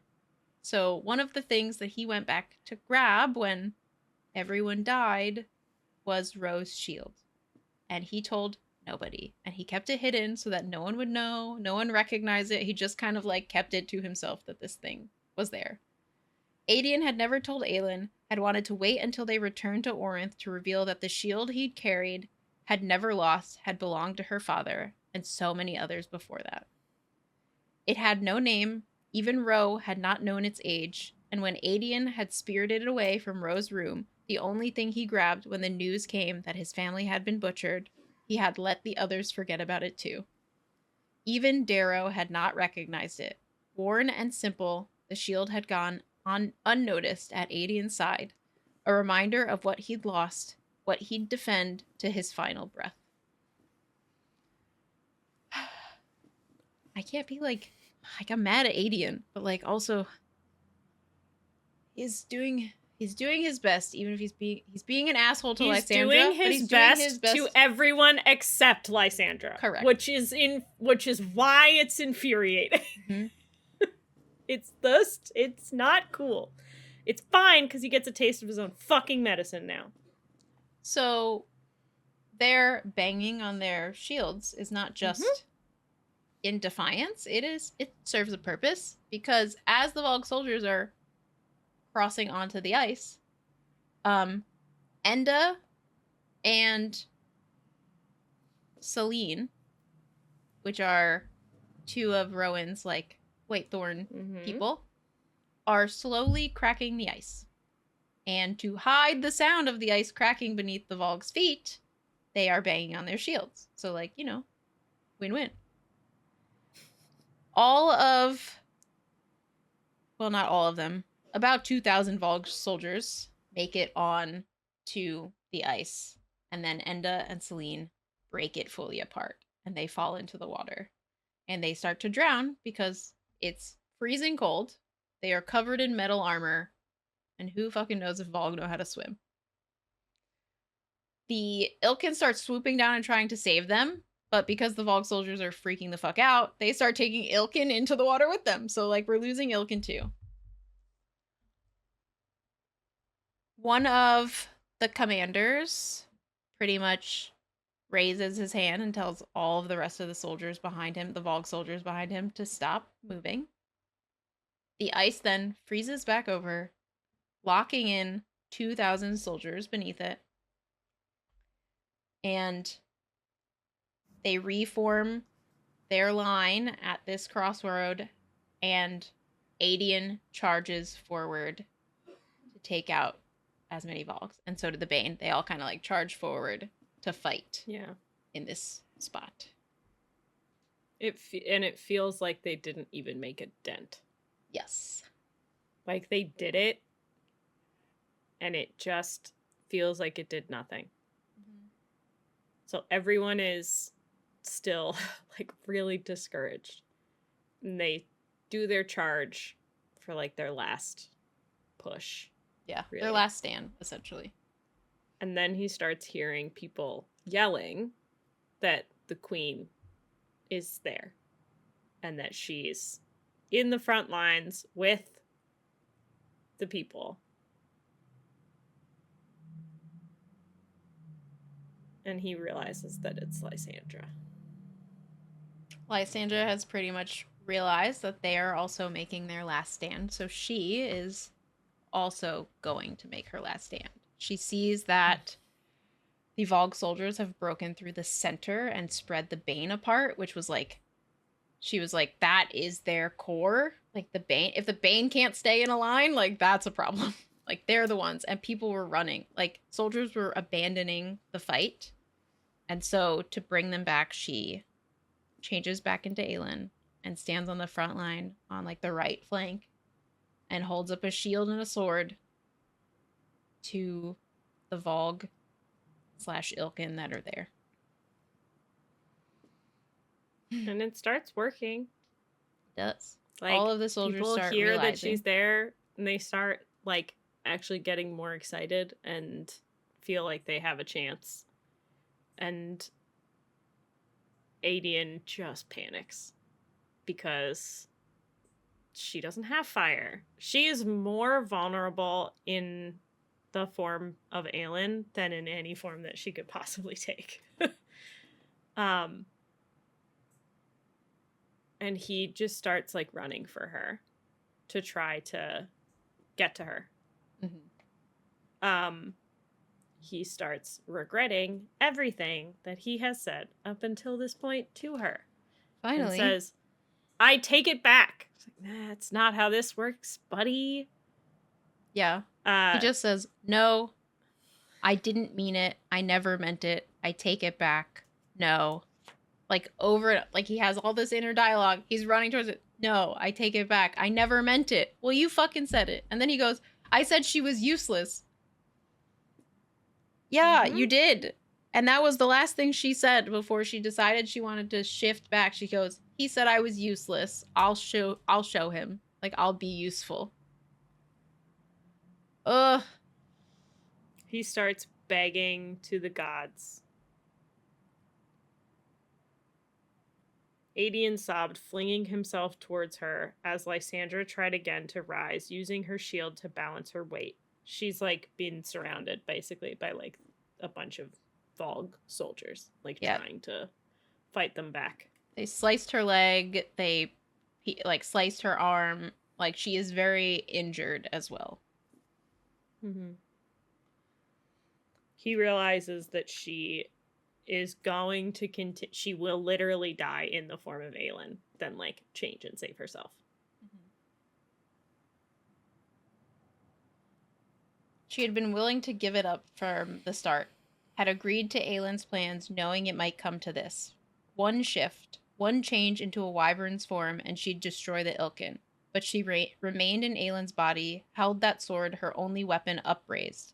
Terrasen was her home, and AELIN her queen. She'd die to keep this army together, to keep the lines from breaking, to rally their soldiers one last time. Yeah. This is when finally the line gets to her, gets in front of her. He makes it to her, kind of hauls her over his shoulder, and, like, is looking for healers. Like, holds onto her leg, which is mangled and bleeding out, to try to stop the blood. He's looking around for a healer, and instead, he sees a tower. Being wheeled in. Just being wheeled in up over the horizon. And witches and wyverns, not flying, but walking alongside said tower. And he realizes that everything that Manon said about the towers were true in this moment. And so he turns and just yells to everyone to retreat repeatedly as he's fucking booking it with Lysandra on his shoulder. He's yelling to all of the soldiers he's passing, retreat, do not stand. Like, you're, like, pretty much you're gonna fucking die. As this is happening, we learn how the towers actually work. So, one witch goes to the top of the tower and produces, or pretty much offers up their yielding, which is, or the yielding, which is when they pretty much, like, exert all their power and then die. So they start that process, and then that witch drops into the center of the tower, like, pretty much jumps into the middle. That power blasts out towards all of these mirrors, and then the mirrors reflect it out to, like, everywhere around. So, like, in a normal sense, we knew it was an amplification tower. Yes. In a general sense, just like, didn't the yielding would take up a certain amplify footprint. a yielding. It's great. So cool. So they do the yielding process, and as we learned, it, like, kind of, it's like a mini atomic bomb where it takes out a certain footprint. Add the tower, it extends that footprint out, like, many-fold. As that blast of power surges towards them, he throws Lysandra on the ground and covers her with his body. If the blast hit them, that would have done absolutely nothing. But luckily, the blast falls short and doesn't hit them. However, when he turns around, when the blast recedes, the only thing he sees is ash and dented metal from all of the soldiers that were behind him. A wave of black tinted light slammed into 4,000 soldiers. That was their army. Left is the whole ash army. And dented metal. Mm-hmm. What was the left flank of their army? But it is still 4,000 soldiers in just one blast. It's fine. Tiny little. Anyways, we're moving on. We're gonna go back to Chaol and Yrene now.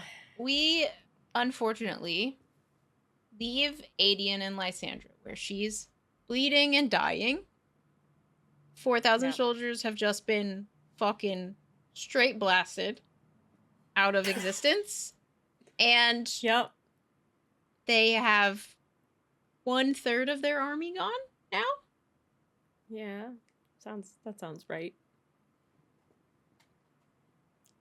but it's okay, because Chaol's gonna go talk to Hazar now, so that's fine.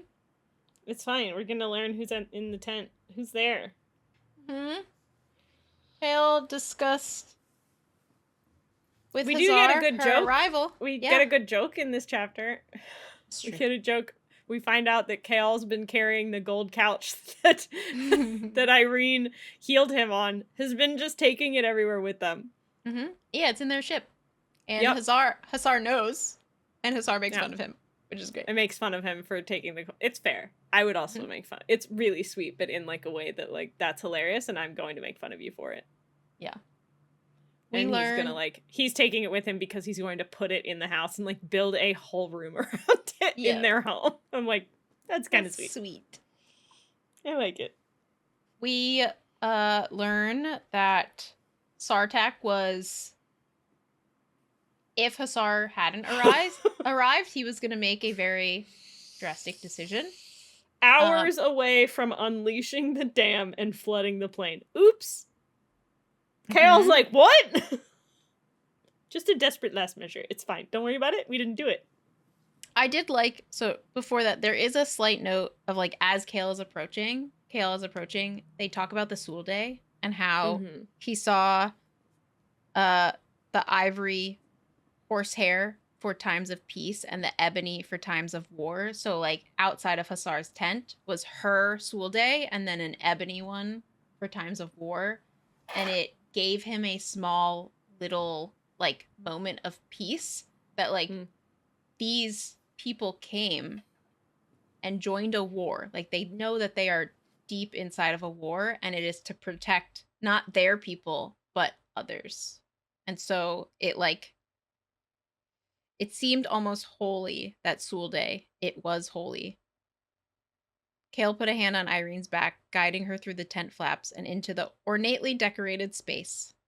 For a woman who had arrived at Anielle not a moment too late, only Hazar would somehow have managed to get her royal tent erected during battle. So we have this nice little moment of like, oh, this Sul Day and peace, and like, it really is supporting. And then he goes and he goes, fucking Hazar. Like, only she would figure this out. How to do this. And also just like fucking take out so many Valg. Which is great. It's such a like... Her servants didn't need to fight, just her. No, it's fine. She did her thing while the people she paid did their thing. Yeah. They're not here to fight, they're here to serve.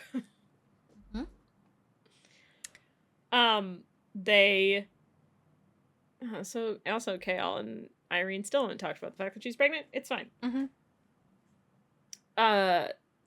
Through all of this, they're basically having their conversation saying like, well, we didn't do it. Like, we didn't flood the plain. It's fine. At this moment, someone was there to see them. Neither royal asked who as they waved the man to let them in. A moment later, Chaol was glad he was sitting down. Nesryn breathed holy gods. Chaol was inclined to agree as AELIN Galathinius, Rowan Whitethorn, and several others entered the tent. And as we know, she just walked in with multiple females. So just like many AELIN dudes in the middle, like, hey guys, what's up? And then just a bunch of very large men behind her. So many dudes, and also... Elite. Also Elide. Elide is there as well. 3 Fey males, towering warriors, as broad and muscled as Rowan, had entered along with a delicate, dark-haired woman. But AELIN was only staring at him. Staring and staring at him. No one spoke as tears began sliding down her face. Not at him being there, Chaol realized as he took up his cane and limped towards AELIN, but at him standing, walking. She let out a broken laugh and flung her arms around his neck. Pain lanced down his spine at the impact, but Chaol held her right back, every question fading from his tongue.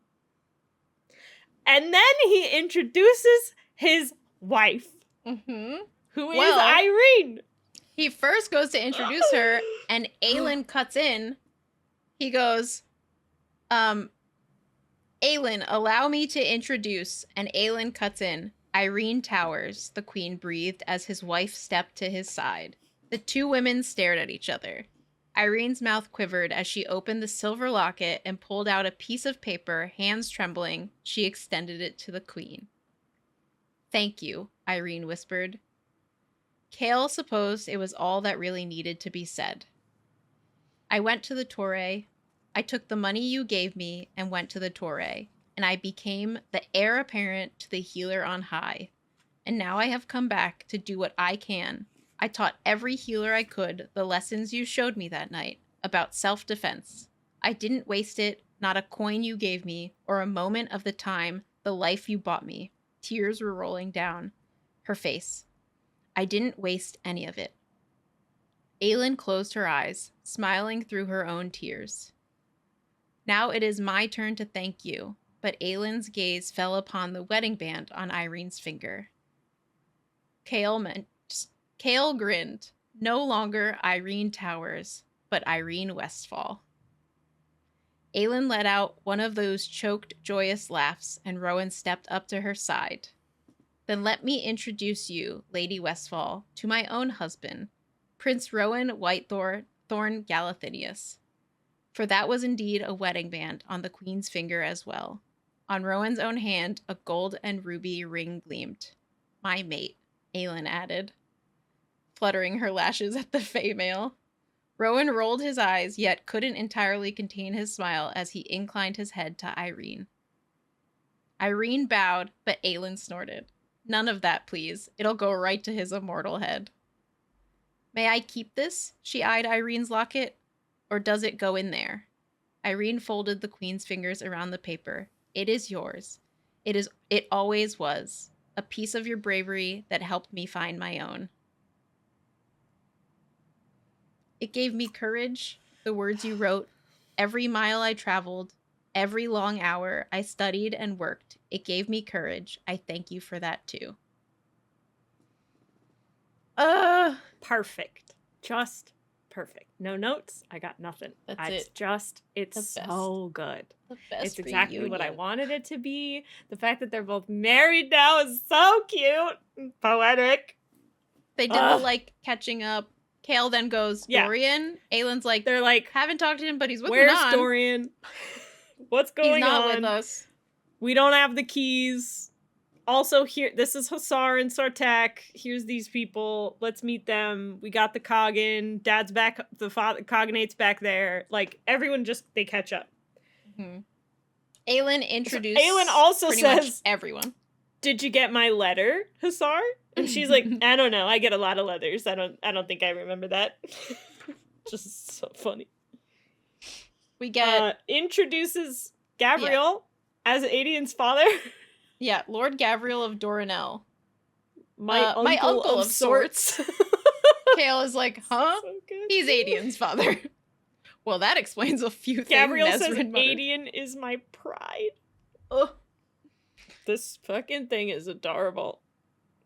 She introduces Lorcan.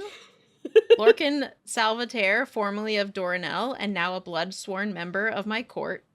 As if that weren't a shock enough, AELIN winked at the imposing male. Lorcan scowled. "We're still in the adjustment period," she said she loudly whispered, and Yrene chuckled. Ugh. They don't talk about her having been captured. No. I do not like yet. the Fenris. She then introduces Fenris. Mhm. She goes, "Fenris, you know, I Fenris? don't actually know your family name." Fenris threw a roguish wink at the queen. Moonbeam. "It is not," AELIN hissed, choking on a laugh. Fenris laid a hand on his heart. "I am bloodsworn to you. Would I lie?" Another bloodsworn fey male. Sartaq cursed in his own tongue as if he'd heard of Lorcan and Gavriel and Fenris. "They're barely housebroken, hardly fit for your fine company.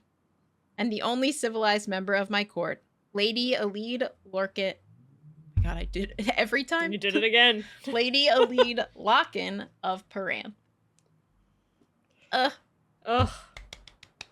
And then she's like, "All right, now that that's out of the way, All let's right. get to it."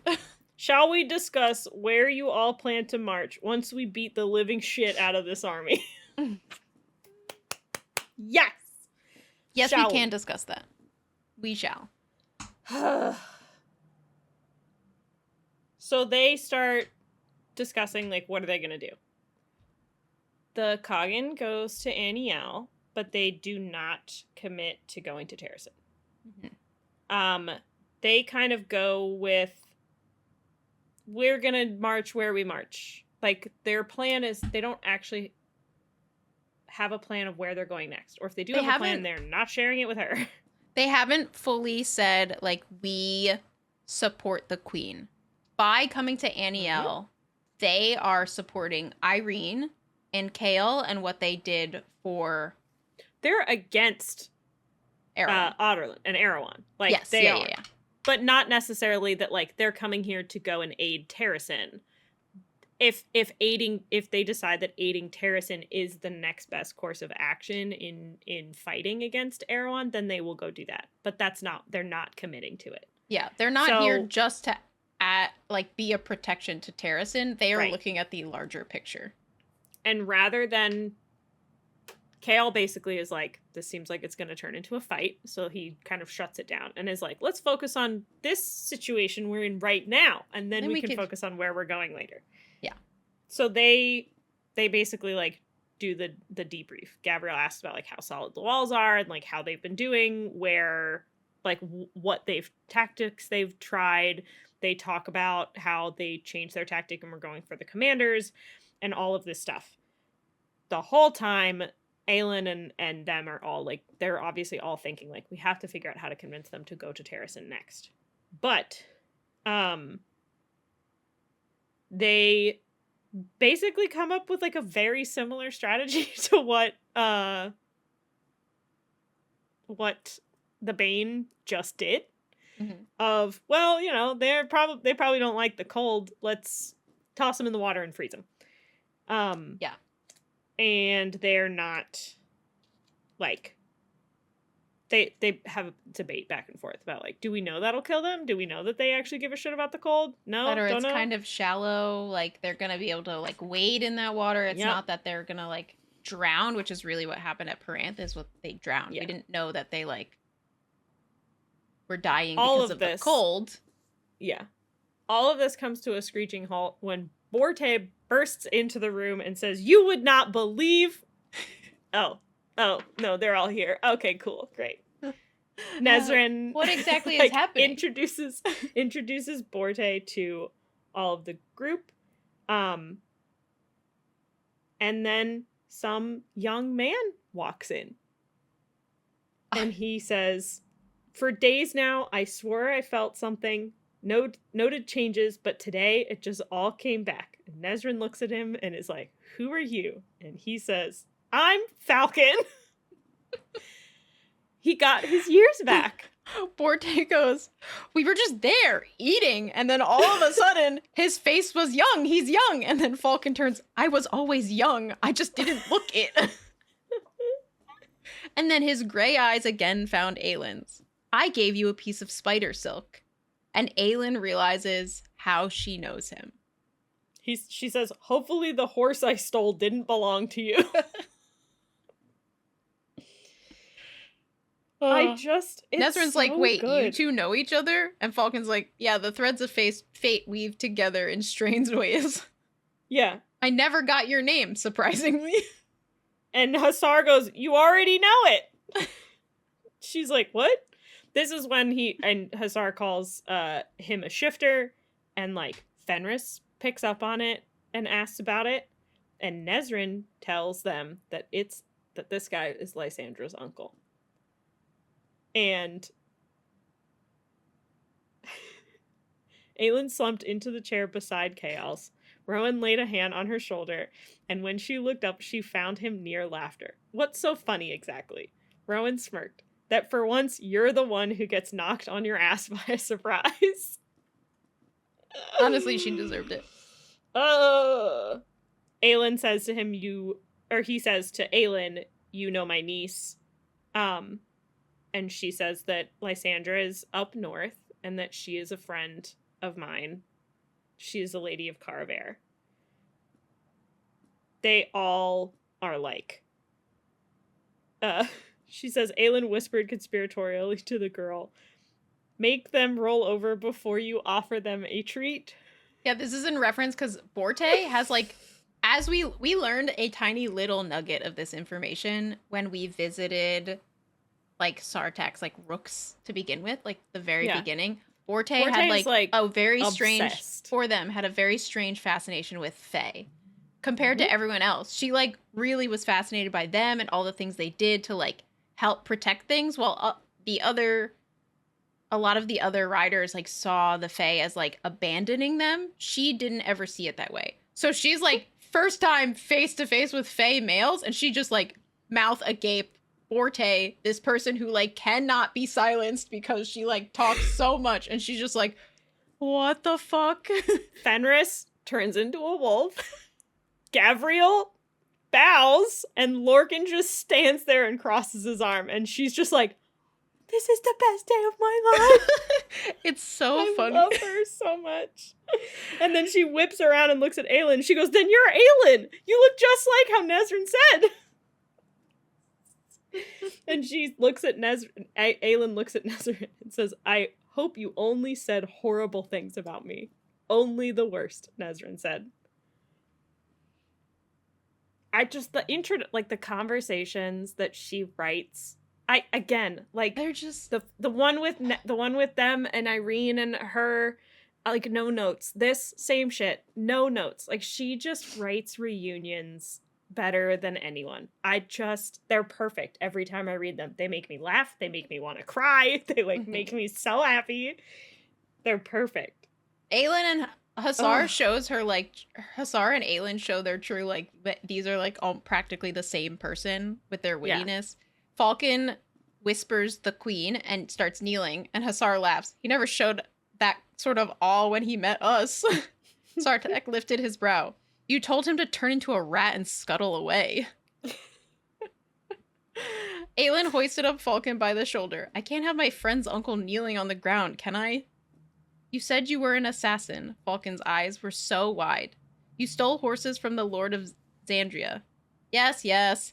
It's a long story and we're in the middle of a war council, so piss off, Falcon said. AELIN laughed. This is when Nesryn pretty much says, like, hey, by the way, so, like, he kind of works with us. He knows a lot of things. Already. He knows all the things. Fine. He kind of is a spy. And she's like, all right, cool. Sounds great. This is when Falcon looks to Nesryn and Sartaq and is like, do they know? And Nesryn's like, oh yeah, this is a bit of information that might be important that we should probably talk about now. 5 days in, okay? Well, no. It's because they're trying to tell. This is the first time they have the chance to tell AELIN and the group. Because, like, Nesryn knows, Sartaq knows, Chaol knows, Hasar knows all of this information. Because Nesryn told all of them before they left. Yeah, no, you're right. Okay, just cut that then. At this point, he looks at Nesryn and Sartaq and are like, do they know? Like, have we talked about it yet? And Nesryn's like, right. Oh, yeah, that So thing. the Stygian spiders are Valg. Also, Maeve is Valg. They don't answer to Erewhon. They answer to Maeve, who's their queen and is Valg. Yeah, so Lorcan pretty much questions, so, like, we have to worry about the spiders in between us partnering with Erewhon, and Nesryn's kind of like, well, they don't answer to Erewhon. They kind of... We don't really have to worry about whether they're going to join Erewhon because they're their Maeve's Valg queen. And they're like, huh? Maeve. The Valg queen Maeve. And this is when Rowan, Gavriel, Lorcan, and Fenris all have a minor spiral of Maeve is Valg? Maeve's a Valg queen? This is basically when, like, the rest of the story comes out. So anything that they haven't talked about up until this point in terms of knowledge sharing is coming out now. They talk about AELIN having been captured for the past, like, 2 months and only escaped a couple of weeks ago. They talk about how this makes sense to her because she was able to, like, get a hit on her. And when she bled, she saw black blood, and then it changed to regular blood, so she just thought that it was like something that was in her mind. They talked about how like all of the guys are like, her blood tasted normal, like it didn't taste like Valg. But up until this point, like, we know how effective she is at manipulating everything and changing what they think or feel in their minds. Mm-hmm. So they're all realizing this now, and it's like every single piece is being put together, and they all get it now that they've had this like last confirmation of like, yep, this is not good. Yeah. Pretty Gavriel is the first one to pretty much say, like, she put on a glamour, pretty much. So, like, she has not taken a host. She just has a glamour on, so it appears that she looks different. And the reason she is able to do that, like, that is the same reason her blood changed colors. Like, she put a glamour on it. The reason when they tasted her blood, when they took the blood oath, she had a glamour on so that they didn't know. For those who have read A Court of Thorns and Roses, glamours are a big thing that come up in that series as well.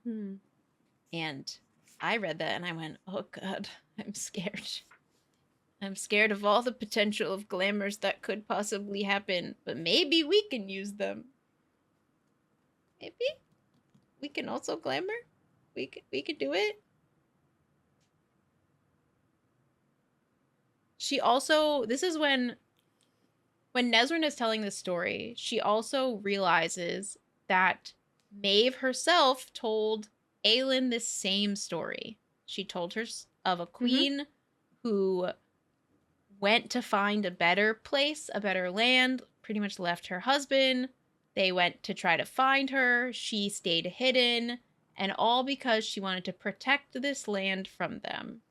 And then she fought against them with the Fae, and then pretty much locked the bad guy away and locked the other ones out of this world. And she just wants this to be a better world. She wants this place to just be perfect and her to just sit in her happy little place amongst the Fae and, like, live a happy life and hurt nobody. Like, she's painting herself as this, like, I just want to live here peacefully.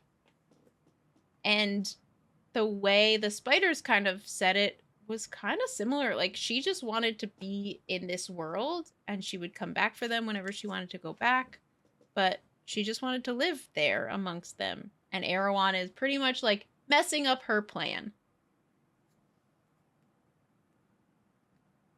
They like, use that, at least, to determine that, like, okay, she probably isn't going to just align with him then, like, at least right out of the gate. So we might be okay there. But they're still going to have to fight Maeve on one side, Erewhon on the other, which is not great. Yeah. So we get a little bit of, like, everyone reacting to this. Rowan's freaked out. Gavriel's freaked out. Fenris looked like he was going to fucking vomit. And Lorcan just staring off into space. Was like a blank. Rowan's freaking out because, like, he's freaking out because it doesn't look like AELIN's freaking out enough. She's, like, none of her power is showing in any way whatsoever. And they just kind of sit there. And then Elide basically says, we should probably figure out what we're doing for the battle tomorrow. And Chaol is like, well, we also brought a trunk of books that all are, like, word marks, like, to AELIN. And it's like, so you can read those at some point when we get to it, because those are probably important. Yeah, once we finish this fight here, we have a bunch of books for you to read. Yep. So they make a plan. They've got some of the best, like, tacticians in the whole world that they have, like, at the table. So, like, they come up with a plan, and tomorrow they're, like, gonna execute. AELIN sits there the whole time and doesn't do anything. She pretty much agrees to the things. She agrees to everything, but she doesn't, like, offer her input.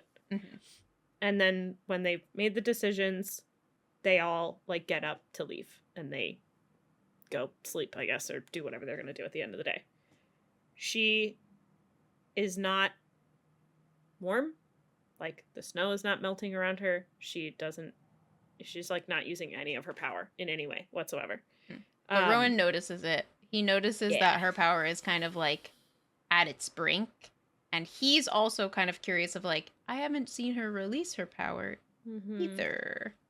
So what's happening right now? She storms off pretty quickly. Rowan like actually has to try to catch up to her. She gets all the way to this like frozen lake. She smashes the lake, like the ice off the lake, and starts drinking from it.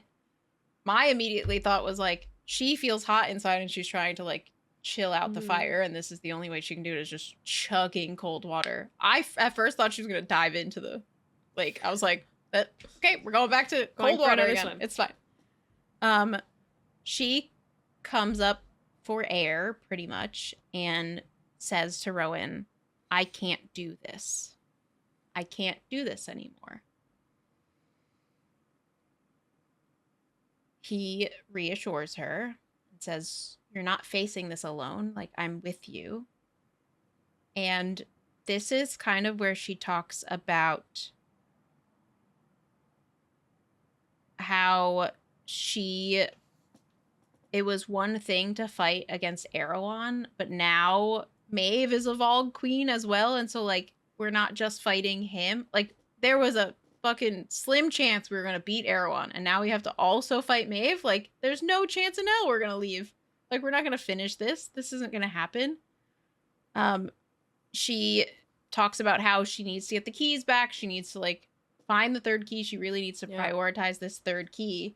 And Rowan pretty much counters that and says, like, that's Dorian's task now. It's not yours.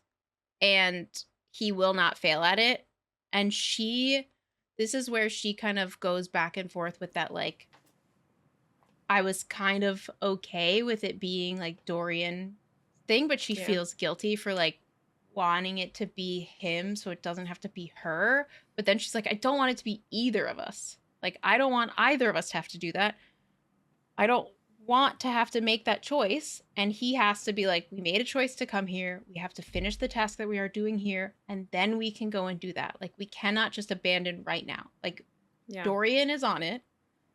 We have put the players in motion. Like, I know that this is hard. And I know that, like, you don't want to do this and you're tired. And it's really him just saying, like, we have to fight and we will fight.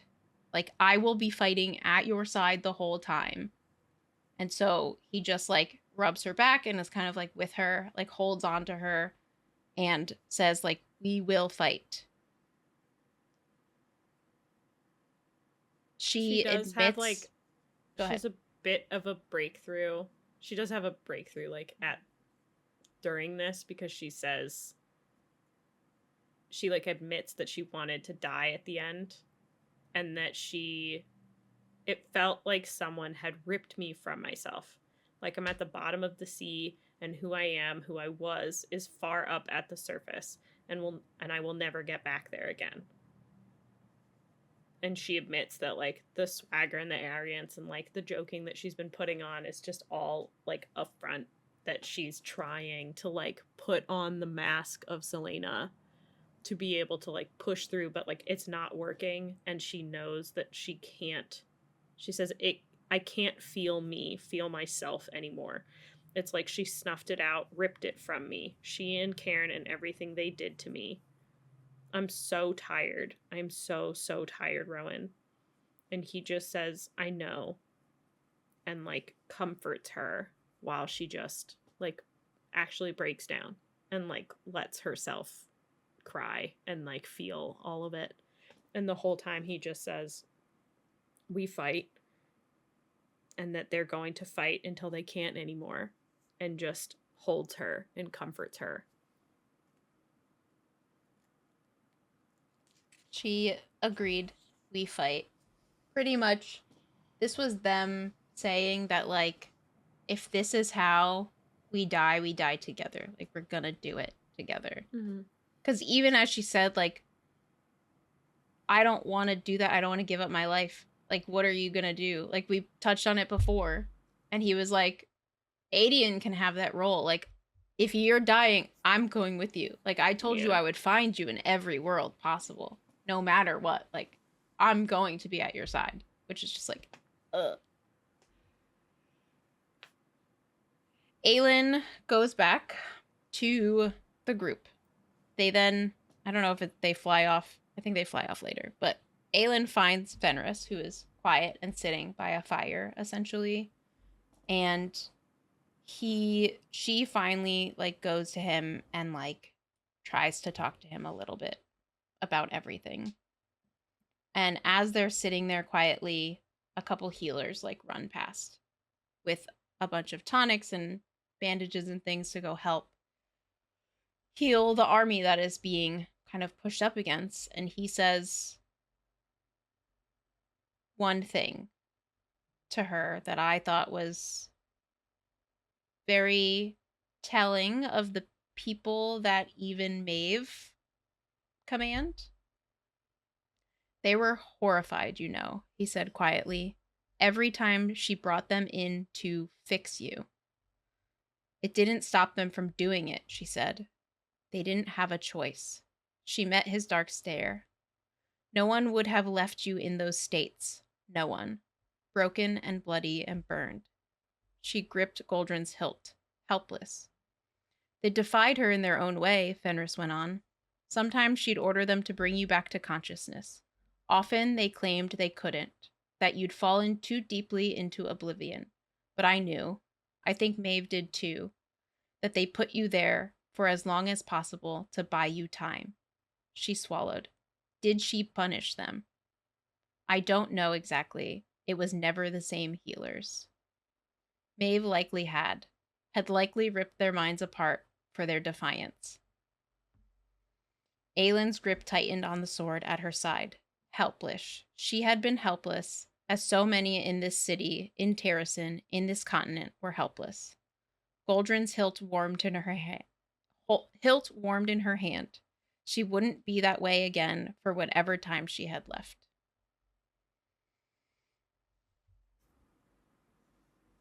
I love AELIN and Fenris. Like, I love their friendship.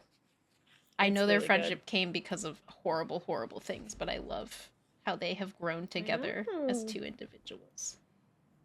Makes me so happy. That's good. The last bit for this episode is a conversation that Rowan and Gavriel have. And Rowan's like kind of freaking out about her being a Valg queen, and Gavriel's taking it in stride. He's like, it doesn't change anything. He's like, it changes everything. I now know that, like, not only is she the queen, but she's also a Valg queen, and she wants AELIN. Like, that's far more terrifying. And he's like, is it really? Like, it's still the same thing. We knew how powerful she was before we knew she was Valg. We already knew that she was, like, infinitely more terrifying than other Fae beings. That's why she was the queen and why she was so feared. Like, he just... I thought it was very... I liked the way that he, like, approached it. It's like, we knew that she had healers around, and that, like, she had all of these, like, contingency plans for things, and all of her army is made up of Fae. It's just, like, it makes sense. And he's like, it doesn't really change much. I really like he asks Rowan right before that. The thing that I think so. Okay, go ahead. I think so. It's in that same conversation you were just talking about. Rowan says, her army, it's made up of Fae. Gavriel looks at him. So was her armada. Rowan ran a hand through his hair. Will you be able to live with it, fighting your own people, killing them? Will you? Gavriel countered. Rowan didn't answer. This whole, like, that whole thing of, like, it's this little ode of, like, hey, you won over the armada. They kind of on our side now. We might be able to...